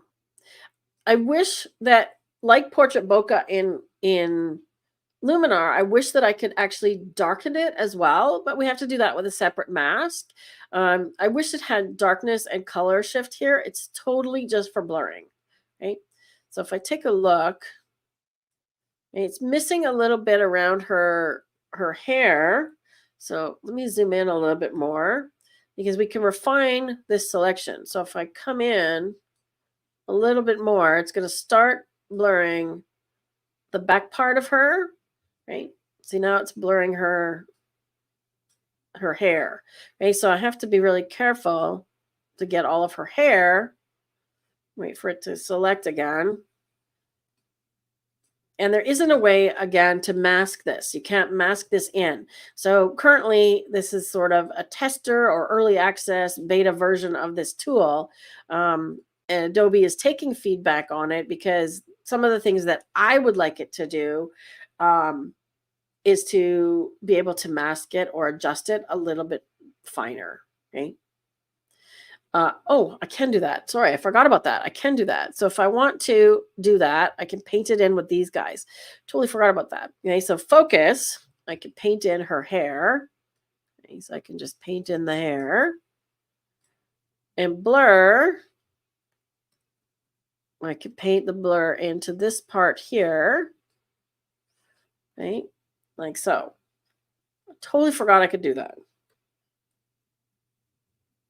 I could even blur this part here, like I did with one of Holly's daughter, fixing the hair.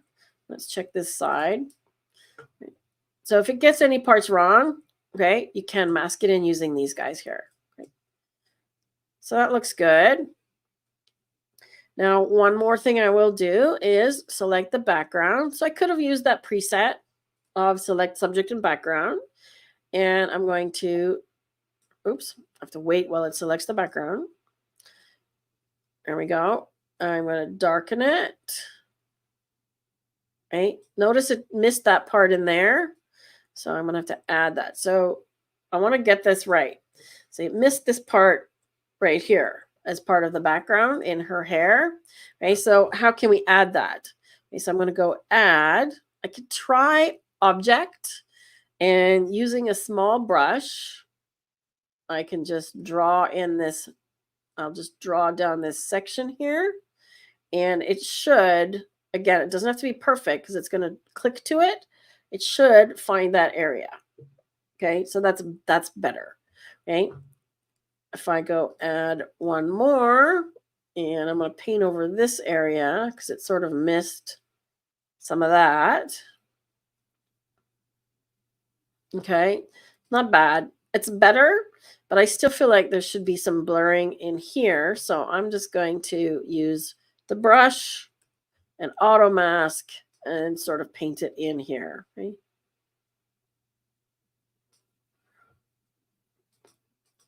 Like so. It's still not blurring as much as I would have liked, but it is better. And we need to do update masks again. For some reason, it's doing that lately where I have to update it constantly. And this one is background. Okay, now I'm not going to darken the exposure so much. Remember, add some blacks, same as I did on Holly's. And I'm trying to lower the contrast. So I'm always bringing the highlights down. I can bring the shadows up, right? And that lowers that contrast in the background. See how it's still not getting that part by her hair? I would do a better job of masking in there as well. And then let's do a full edge vignette. Come on, mouse.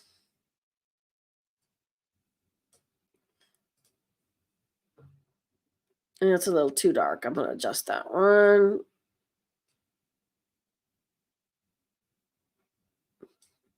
Just soft. Okay, so there's our before and after. So I'm using all of the masking tools in Lightroom to control the contrast on this one. Okay, so see how she's lost in there, right? Your eye really goes to the stairs in the background here. Big difference. I still might do more to bring her out, right? So while I've got subject selected, I can increase the brightness overall on her a little bit more. And remember, I've got face selected, right? So I could increase the shadows a bit more and brighten her even more. So I've already got those selections. I just need to tweak them. Let's see. Question now.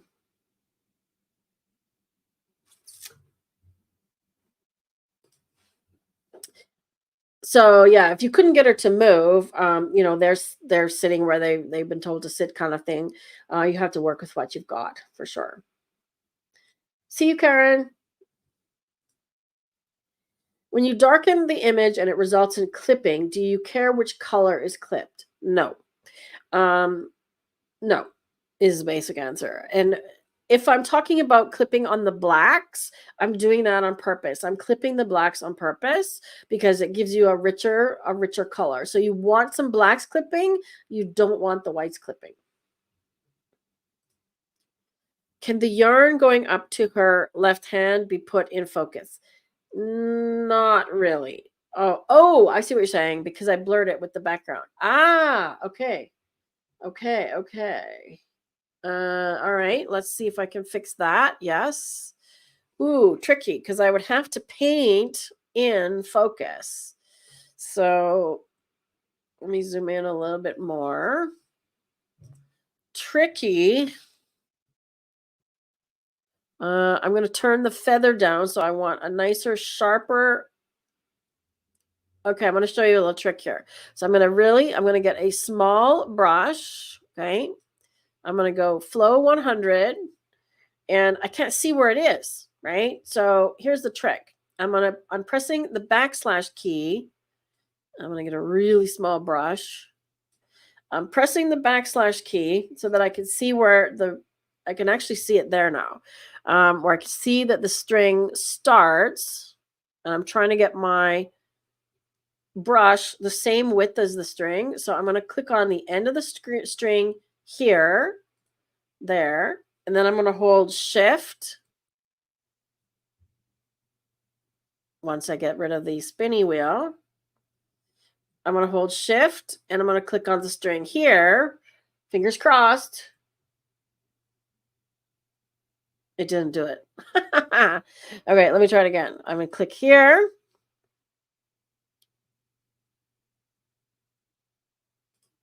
Oh, it did. Okay, that's not bad. We're getting there. Okay, see how the string is appearing? I just have to do it maybe a couple more times. Okay, we're getting there. Let me do it again. Shift, click over here. And that draws a straight line. So shift click draws a straight line, right?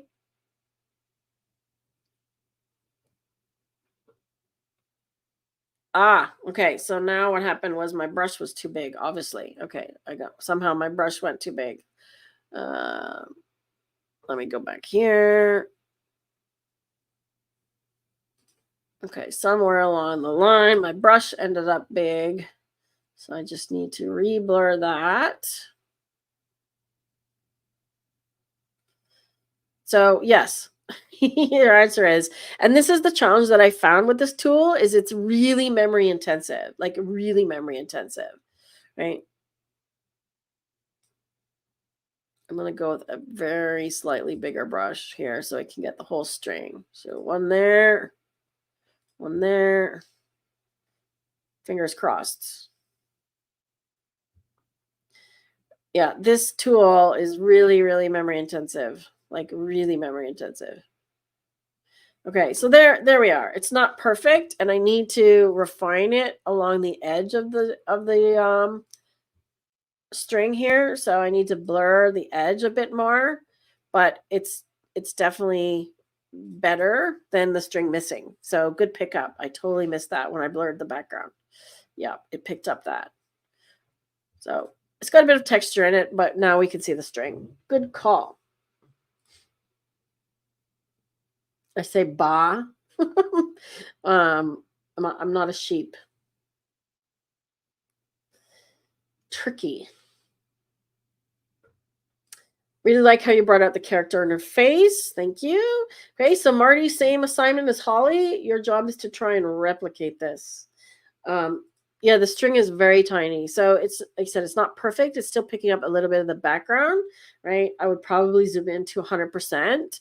And the Lightroom is lagging because of that tool. So I don't use that tool a lot. And if you have Luminar, I might switch to Portrait Bokeh instead of trying the Lightroom one. Because as you know, as you've seen here, and you can paint in the string into Luminar as well, just mask it.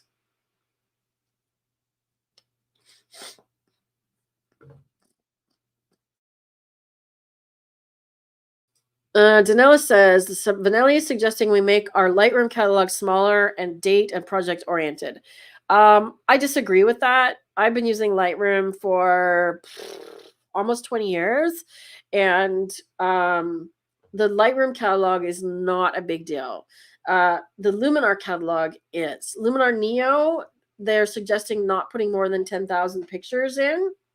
Yeah, he's suggesting that for Neo. Yeah. But for Lightroom, let me just show you a couple of things here, because for Lightroom, my catalog, let me just show you this. Okay, so if I look at my Lightroom catalog, here's my main catalog. My actual catalog file is not that big. What it does take up, so it's only 4.75 gigs. The file that is large in Lightroom is your previews data. Okay, so your previews. So if you create any smart previews, which I don't have, all right, previews are what you see on the screen, what I'm looking at to see the picture.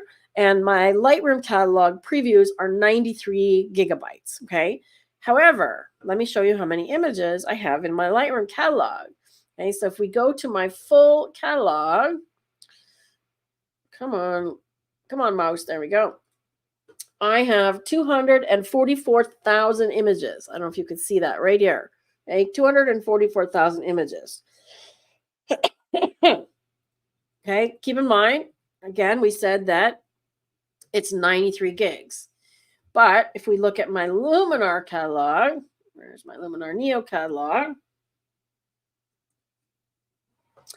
The actual catalog is very small. Where you end up, I don't know why it puts the backups in here. You want to put your backups on an external drive, right? So my backups in this folder, which is Luminar puts it there automatically, is 2 gigs, not a big deal. But the one that does take up all the space is history, right?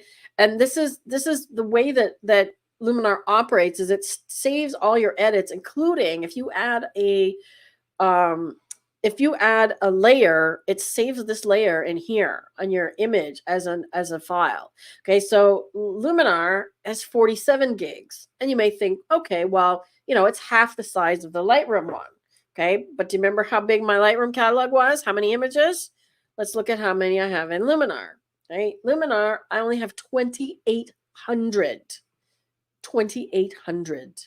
So I have 100 times more almost in my Lightroom catalog. I have 100 times more images almost, but the catalog is only twice as big, the Lightroom one. Okay. So if you're using a large catalog in Luminar, yes, it will slow down. And that's something that I've addressed with them as well, because it's come up. If Tom is still here, Tom, we literally are dealing with this for you right now. And that's the suggestion that they made to me for you also, is to limit your Lightroom or limit your Luminar Neo catalogs to 10,000 images, right? So you can do it by year or something like that, right? And then you have to switch back and forth. So if you have multiple catalogs, right, you have to switch back and forth and open different catalogs. And I don't know that there's an easy way to do that in Luminar, right? You'd have to name them and just know which one you're on. In Lightroom, you can switch back and forth, right? So I do want to try this one with a combination of 2 images, but if you have to run, I totally get it. Who wants to see me put these images together of Tyler's? Let's see. Okay, I can't get off Holly's. We did that one. We did that one. I'm just trying to show what we've only not done yet. And we did that one in Lightroom. Okay, so let's see. Who wants to see me do these ones of Tyler, combining these two images together. Danelle says she's going to stay. Rob wants to see it. Are you kidding me? Danelle wants to see it. David's in. Gail's in. Okay. All right. Let's do it. I would love a short course for Luminar only users for the best approach of those of us. I think maybe that's a video that I can do, Holly. I could probably add that to the course. So that's something that I just have to work through a little bit logistically and figure out the best plan for you guys. But that's something I can add. Yep. And Tom's still here also. Yes, Robert wants to see it. Okay. Another option is if you have a catalog, put all flowers, put your main folder, you don't know how to separate it. Yeah, it's tricky because if you have flowers this year and flowers next year, where do you know, how does your catalog work, right? And then what if you photograph something where you do people and flowers in the same photo shoot? So yeah, it becomes tricky. All right, we're going to do this. Okay. So the first thing we need to do is edit this image because I want to show you sort of the befores, because notice this image is really a little bit overexposed. So I got him to send me the original image, the raw file. So I need to bring in and deal with these highlights, right? And I really would like to see the image with people's feet. So cropping off people's feet ideally is not perfect. So when I combined these, I did these in Photoshop. I actually came in closer, right? So we need to try and match the color of this image to the color of the outdoor image. The challenge is that I don't think they were taken with the same lens. Let me just go look at these in Lightroom, if I've got these in here. Because what I want to do is I want to look at the image information. Okay, so this one was taken with a 56mm lens at f5 outdoors. Okay, this one was taken with a 16mm lens indoors with different lighting. Okay, so the challenge is the focal lengths don't match, which means that the image distortion is going to be different on this one to the other one, right? He's used f5 for both, but f5 on a wide angle lens is different because he's got a different distance to the subject. He's probably much closer to the people here than he is to the ones outdoors, because photographing a group of people with a 56mm lens, he's way farther back. Okay, way farther back. Right. ISO 800 versus indoors 400. Right. Both CR3 files, so they're both Canon files. So there should be some similarity in color, but then also the exposure is different. Okay, so you see how yes, this is an advanced editing for sure. You see how the difference is if they had been photographed in the same lighting. So ideally, these people should have been photographed outdoors against an outdoor background with a similar lighting and a same lens, okay, and the same distance to the subject. And now he's also, you know, cut off their feet here as well, right? This one has been edited a little bit because the original that he sent me looks like that. Okay, so I cropped it the same. Okay, so now you can see how wide that image is, right? Because it doesn't look like a wide lens, but when we look at the original, which is what we have here in Luminar, you could see how wide that was, right? So let's start with this one and edit this one. Okay, so this one's going to be the base, and we're going to put the other one people into this one. And unfortunately, I want to be able to expand the side here, and that's why I used Photoshop to do it, because we're getting Gen Expand in Luminar very soon. It's not out yet, but they've announced it. So we're getting Gen Expand where we can expand that edge of this canvas. So I can't do that yet in Luminar, but we will be able to do that very soon. Right, so I want to try and get these to match. Okay, so this one is a raw file. Let's take a look and see if we can get a better color. Okay, so that right there, initially, let's look at the portrait one. Again, we're dealing with Canon files. Okay, I want to bring the contrast down, so I'm going to go with Camera Faithful because that looks a little bit more neutral. And I'm going to turn the clipping warnings on, and you can see how overexposed it is now. Okay, so I'm going to bring the overall exposure down, not just the highlights, okay, because overall it's too bright because the shadows should be dark. Then I'll bring the highlights down until we get rid of the clipping. Okay, so now that is a better exposure. Okay, maybe I'll bring the exposure, the midtones up just a little bit more. I might deal with that baby highlight separately. So something like that. Let's give it a little bit more black. Okay, so again, we want blacks clipping, not whites. And I'm going to make sure chromatic aberration is checked off in case that's an issue. And we're going to give them a little better color. Okay, so I could try the eyedropper, but you need to use the eyedropper on something that's neutral. So I don't know if her pants are black, right? But that's a lot warmer, and I think that's a better color. Okay, so their skin tone, I'm just going to undo. See how their skin tone is so blue? And then, oops, we have crashed Luminar. Give me a moment to restart it. We have crashed Luminar. Let me just close a few other things here.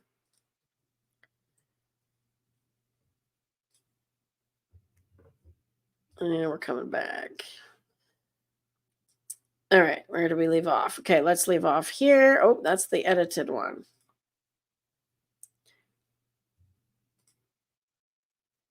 No, we didn't get any edits. Okay, lost my edits.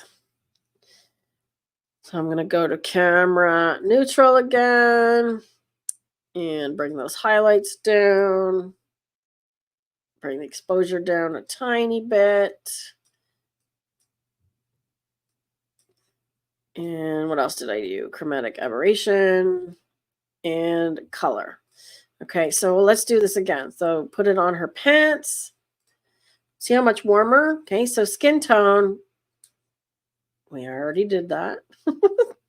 We already did that. I'm going to give them a little bit more pink and just a tiny bit less yellow. Okay. They still look green to me. So when you're doing outdoor portraits, they often pick up green in the skin because it's reflecting. And that's the challenge with using that green screen as a background. I would have suggested if you're going to take a portrait where you want to cut the people out, it doesn't have to be a green screen. And I'm having trouble getting rid of the green, to be honest. Right? So this is a better tone here. Overall, let's go a tiny bit darker. That looks pretty good. I'm actually going to darken it quite a bit more. And then we're going to use the portrait tools to do face light. Okay. So that's one of my tricks that I use all the time. So I go to Face AI and Face Light. And you see how it lights up all the faces? It's missing the baby and it's missing this little one. But for the most part, it's brightening those faces. Okay. So I darkened the whole image, but brightened the faces. Okay, eyes, I'm just going to do some real quick basic editing on these guys. I'm going to whiten their teeth. And then I'm going to do the skin softening a little bit. So on a group like this, I wouldn't go super far with the skin softening. Skin shine removal, if we zoom in a little bit, it's actually doing a good thing because there's lots of highlights on foreheads and things, and that's going to even out some of that lighting and help blend with the other image. Okay, so we're not getting so much forehead highlights here. Okay. And then I'm going to deal with the crop, but I'm going to worry about the cropping a little bit later. Okay. So that's kind of where I want to go with this one. Okay. We could also apply a tone, and this will help too. So I thought about this one, applying a LUT to make them match. So let's just say I'm going to go in and choose a LUT, and I'm going to pick, there's some portrait ones. And none of these I'm crazy about. Let's try the creative ones. I do like the sepia one a lot. Let's see. We could give them sort of a matte look. So I like smoky. Smoky gives us this darkened look. So I'm going to go smoky at about 25%. Right. And then it's just going to create a more cohesive look because the second image that I add as a layer, I'm going to apply the same LUT. Okay. So let's remember I did smoky roughly at 25%. And I can always come back and pick a different one if I feel it doesn't work on the second image. Okay. Now this one. Okay. This is where the work is going to come in because we need to obviously crop this one. And I'm going to crop in to the edge here. I'm going to go freeform. So I'm going to come to the edge of the green screen, right? And we don't need their feet. It's crooked. So let's fix that. I don't need their feet because I'm going to crop out most of their feet. So I came to the edge of the green screen. But let's just go about there. So, because the other image doesn't have the other people's feet, right? So let's crop about like that. Okay, now the comparison thing that I showed you in Lightroom is beneficial because I can look at both images at one time and make the color match. So on this one, I'm sort of guessing, okay? So I'm going to go into develop and I'm going to see if I can get this color. Right, there's a lot of green in there, and their legs and the bottom part of the image is a different color than the top part. Okay, so again, that's another weird thing that's happening. Okay, so we're going to have to fix that another way. So I'm going to take out some yellow. I'm trying to look at their faces, give them a little bit more pink. And then I want to look at my curve and the blacks and whites. Okay, so blacks and whites. Let's give them a little bit more contrast. Okay, that looks closer. I still feel like the color is not right, but let's just see what happens when we add it. Okay, now I'm going to have to cut this one out and save it as a PNG. Okay, and then put it onto the other image. Okay, alternatively, I could save the other image and add it as a background to this one. Okay, so there's two ways to go here. I think it's better to cut them out. Right? So I'm going to do this develop, and then I'm going to do a couple of portrait things. So the same thing. I'm going to skin smooth and shine removal. Okay, so she's got some shine on her cheeks. Let's just see what it's doing. Oop, there we go. Okay, trying to smooth them out a little bit. Again, I'm going to do face light, which is going to, oh, see, it's only picking up her face. That's interesting. So I'll have to do that another way. It's not picking up. I'm going to slim the face, but I think it's only going to slim her face. Oh, it did pick up him. Okay. So I'm going to slim the faces a little bit, partly because this is taken with a wide angle lens. Okay. And it's made their faces a little bit distorted. Okay? So dark circles, we'll just do the basic editing. Okay, so really quick edit, teeth whitening, eye whitening, and so on. Okay, so now his face, if I do face light, he's not being lit up. So I'm going to light her a little bit. And I'm going to have to do him a different way. So let's go back to develop because I want to fix this color problem. Okay, so I need to add some yellow. So I'm looking at their legs and some pink. So I need their legs to match the color better of the top. So I'm going to use a linear gradient from the bottom and see how far up this problem comes. See how her hands are a little blue? So up to about there. Okay, so from the bottom up. Okay, see what that's doing? See how the bottom of the image is blue? And I'm just fixing that with a quick develop. Okay, now I'm going to do develop again and just brighten his face. So I'm going to brighten, but keep the blacks for contrast. And then just brush it in to his face. Okay, like so. Okay, so there's our before and after. So we've got a little bit even color, a little bit more even exposure. Now we need to cut them out. Okay.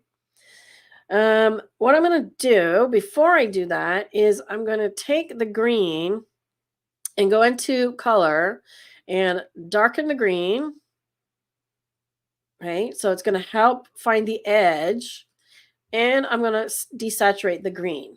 Right.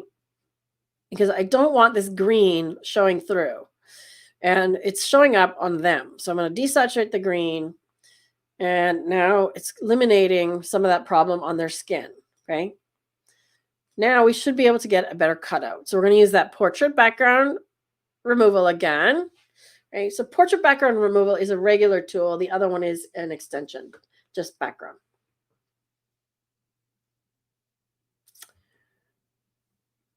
Yes, it you know what? It's been really stable recently. Um yeah, it's not a crush course one wants, Mike. It's been really stable for me recently, and I actually have a beta version right now that I have not installed because I didn't want it to crash during this. Yeah, it's something reflecting up from the bottom. Absolutely. So anything that's reflective, if you're standing on grass or you're sitting on grass, if you have people sitting in the grass, you might find that they're underneath their chins are green, and you can use that color tool to desaturate green to minimize that, and also darken green because it'll actually help darken the neck. Right. Okay, so now let's remove and see how difficult this is going to be. Because if we get any of this background showing, right, it's going to be a problem in the other image when we add them. So we're going to have to go around the outside with the transition tool. I'm going to start down here. So I'm going to start around the edges of the legs, right? And this is the kind of thing that is painstaking. You need to get this right. And you need to make sure that it's smooth, because when we add it to the other image, if it's not smooth, you'll end up with a jagged, it'll be noticeable. Let's just put it that way. Okay. It will be noticeable. Okay. So I'm trying to get rid of any hint of green around the edges of their legs. And the fact that I think I'm going to have better luck this time actually than I did in Photoshop, because I didn't darken the background when I took it to Photoshop. So I think I'll actually have better luck.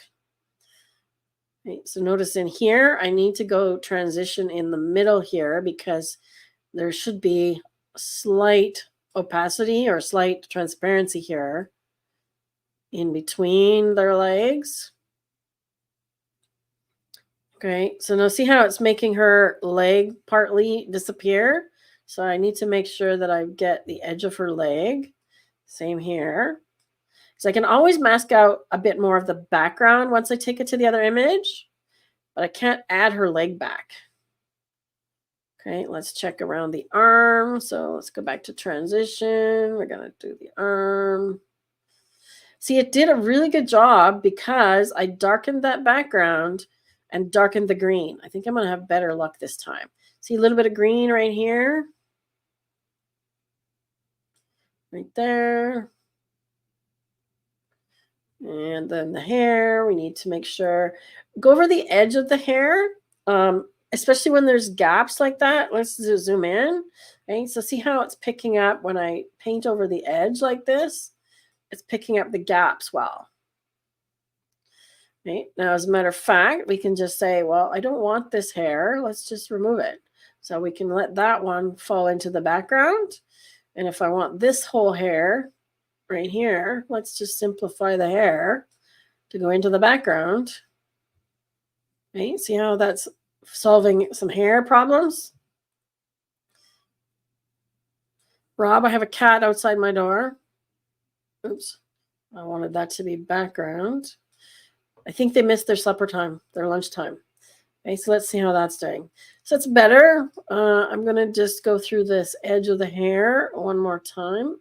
No, now I have a cat here. Munch.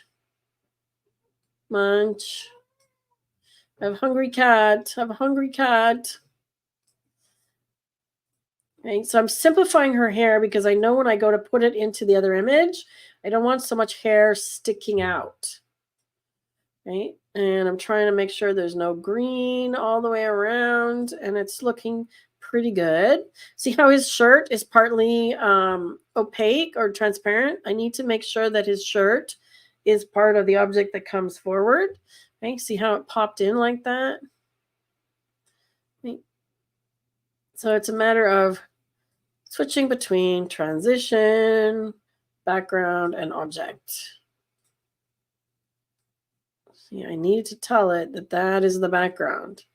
I don't want that part coming in. And because they're going onto a background that does have some green, it may blend okay because they're going against trees, right? But I don't want their skin or the edge of their ears to be green.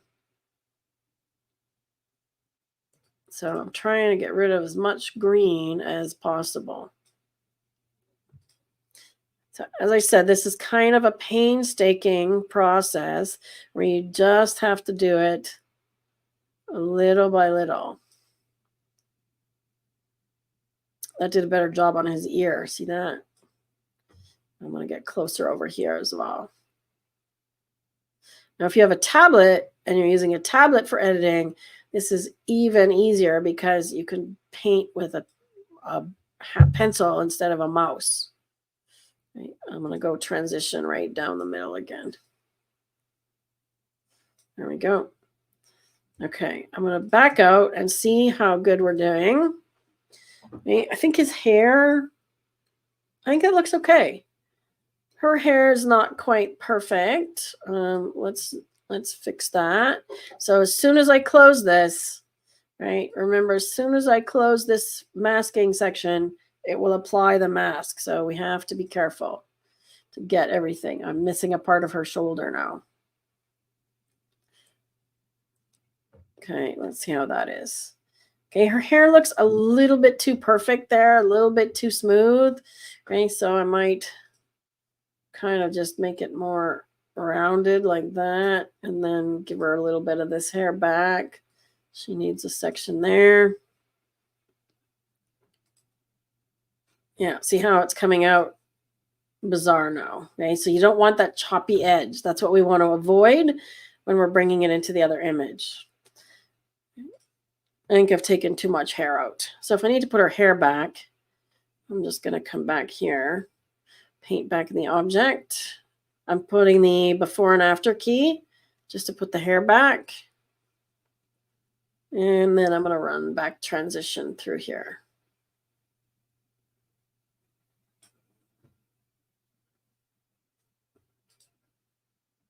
Okay, so now I've got the edge.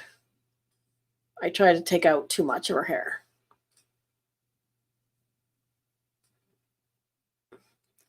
We should be good right about there. I think I can work with that. Having a little bit more is okay.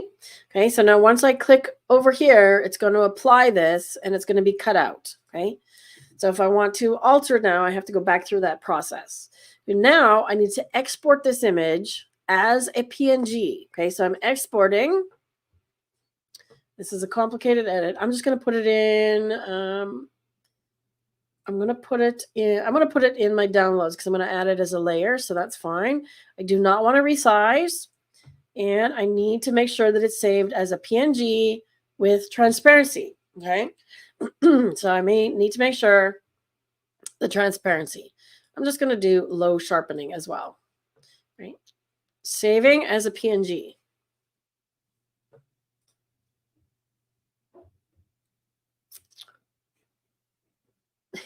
Wow, you're good at rhyming today. Inch by inch, life's a cinch. Yard by yard, life is hard. Ah, where did you get that one? Yes, the same is true of masking and editing. Okay, so now I'm done with this image because I've saved it as a new one. Now we need to go back to the family one, okay, and add the new one as a layer. Okay, and I saved it in my downloads on purpose just because it would be easy for me to find. Okay, so there is, where is it?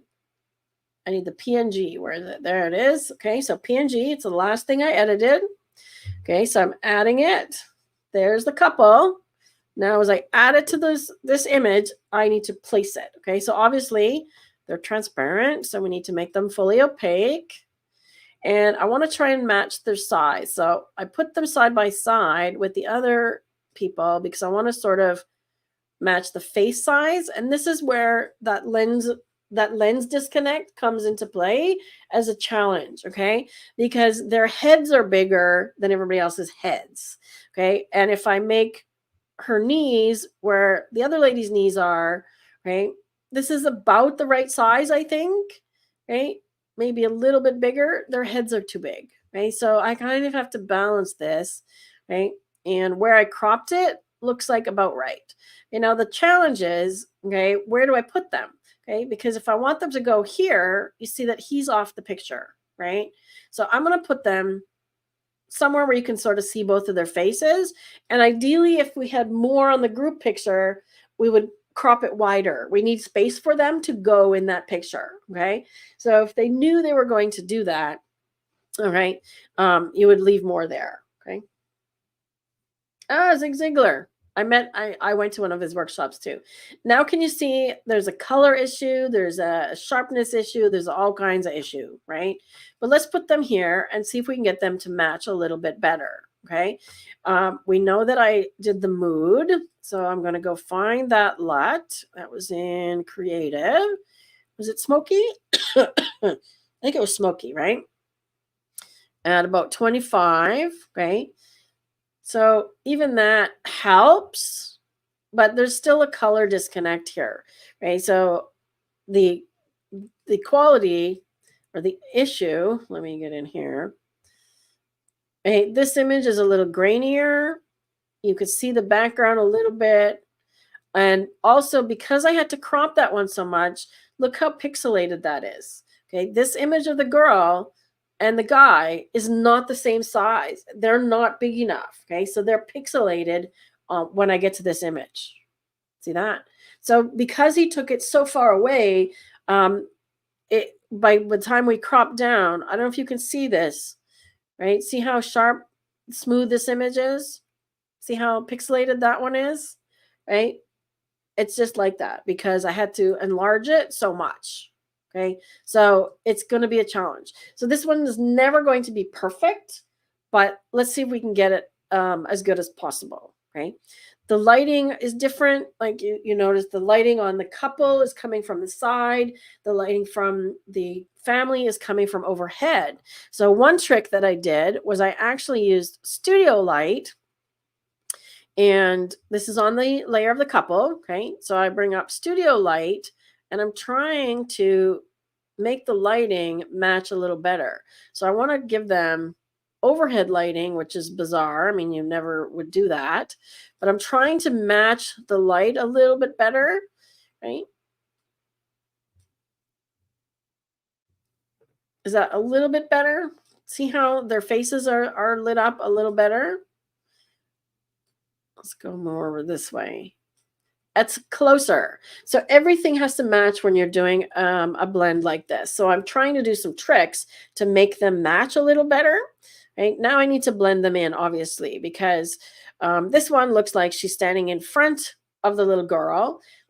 If we want to make it look like she's behind the little girl, we just need to mask it. Okay, so let's move them over a little bit more. Right, so he's almost right out of the picture, right? But let's say we want to put them there, right? Like right there. Now we need to figure out the masking. So we go to masking and we need to hide the part of her that would be behind the little girl, right? This baby. So we're going to brush with erase. And I'm going to use a fairly hard brush. So the softness down because we want the edge, right, to show. So I'm just going to start painting in to start showing the baby, okay?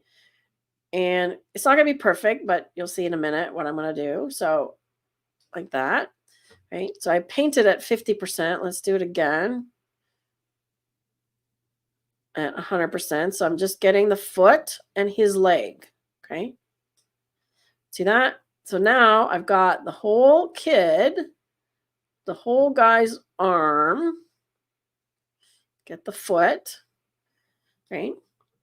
And then I would go back and paint in the edge. Okay, so I wanted to make sure I got the whole kid showing, and I'm zooming into 100%, and I'm going to paint in here. Okay, so again, this is another place where having a like a Wacom tablet would come in handy, but using a harder edge brush, because if I use a soft edge brush, it will bleed into his arm.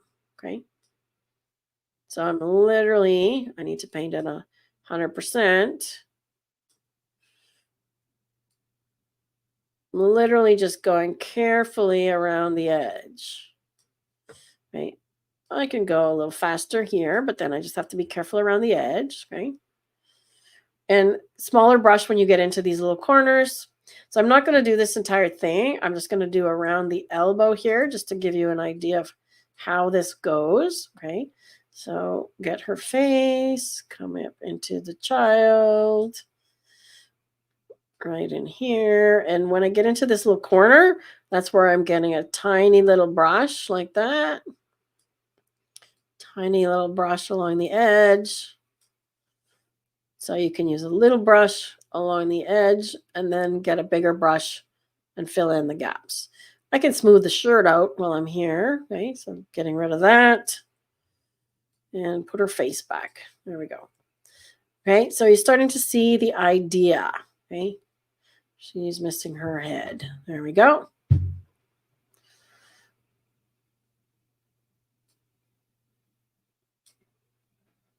I can just minimize the shoulder of the baby a little bit like that. Get the shirt straight. Okay. And so I would just continue to do the same thing all the way around. Okay. Again, it's not perfect. And I went over on the leg, so I have to fix that. So you have to spend, oops. You have to spend a bit of time getting it right using a small brush and getting in there. Right? Like so. Okay, as I said, I'm not going to do the whole thing. Let's just go to here. Okay, so you have to go in here and then all the way down here as well. Right? Oh, see, I missed that part. So I missed this part of his leg. Need to get that. And then back over here. So I need to get her dress up to his leg. See how that's starting to blend? Okay, like so.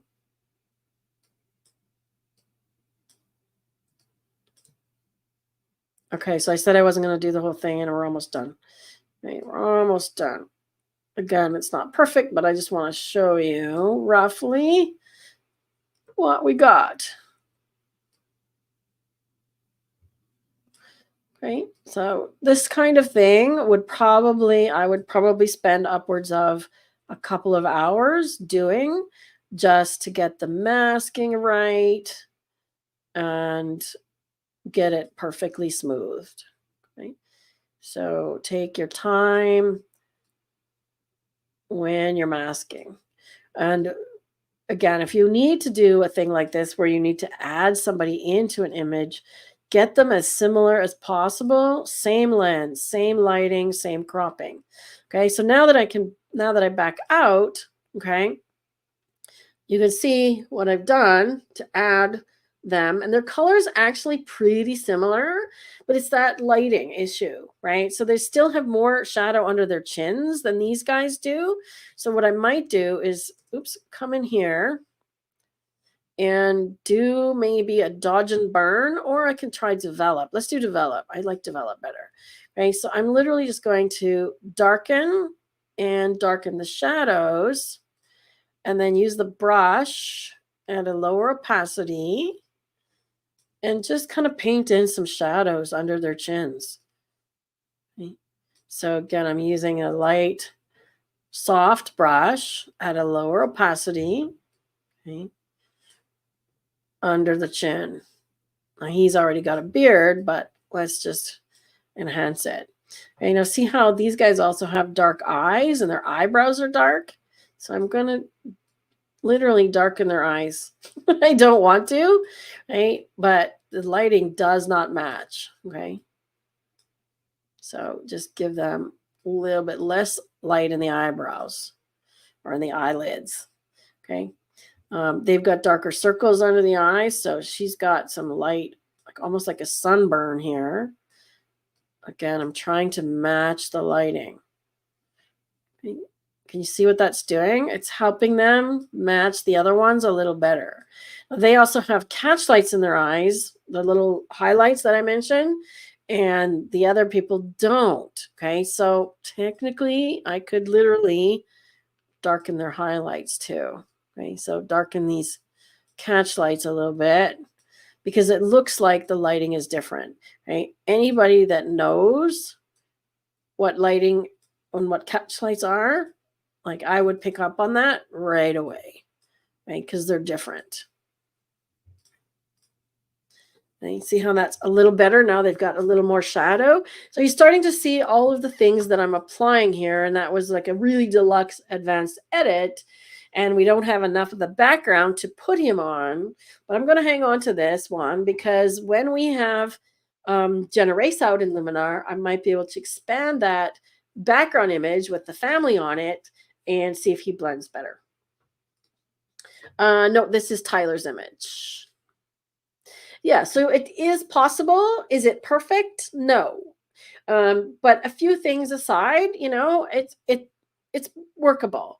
There's also becomes an ethical thing about I've had requests in the past about adding a deceased person into the family group, and I'm not a fan of that. You know, if they weren't there for the family picture, it's going to be weird looking at it years later and going, they weren't there. Why do we have them in our family picture? You know, I'd rather have family pictures done obviously before somebody passes away, but I feel weird about adding a deceased person in. Okay, any other questions? This has been a fascinating process. And people think it's easy to just add people who aren't there. No. Like I said, a head swap is easy. Like, for example, if you had 8 images of this family group and somebody closed their eyes in 6 of them, but the one that they had their eyes open in, everybody else didn't look good, you could literally take their head and put it onto the other ones. And the key there is whenever you're merging images like that, like we've done here, is that the cropping be the same, the lens be the same, the lighting be the same, and the camera settings be the same. Because getting those to match, you see how difficult it was because they were shot at different times in different places, right? If the couple that was photographed in the living room were photographed outside with similar lighting, it would have been easier to blend, and the same lens, okay, would have been easier to blend. No, we're not going to add ghosts. Okay. So I'm glad that was a really great learning process. We've done a really long edit on people photos today, but we've covered a lot of ground. Next week, just as a notice, next week we're going to do sort of maybe a hodgepodge just of general editing because I've got a lot of images left over from some other categories. So I'm going to pull in maybe some festive images. And maybe we'll do some fun stuff for the holidays, okay? Because next week is our last week before the Christmas break, before the holiday break. So the 15th is our last. What's today? No, 17th. 17th is our last one. And then the 24th obviously is Christmas Eve, and it's Christmas there in Australia.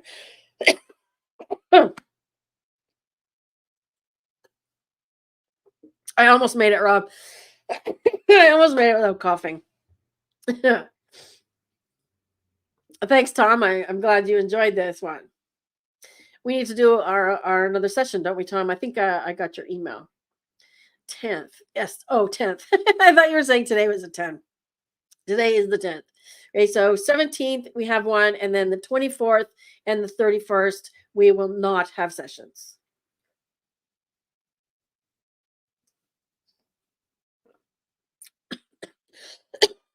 I almost made it. I almost made it without coughing.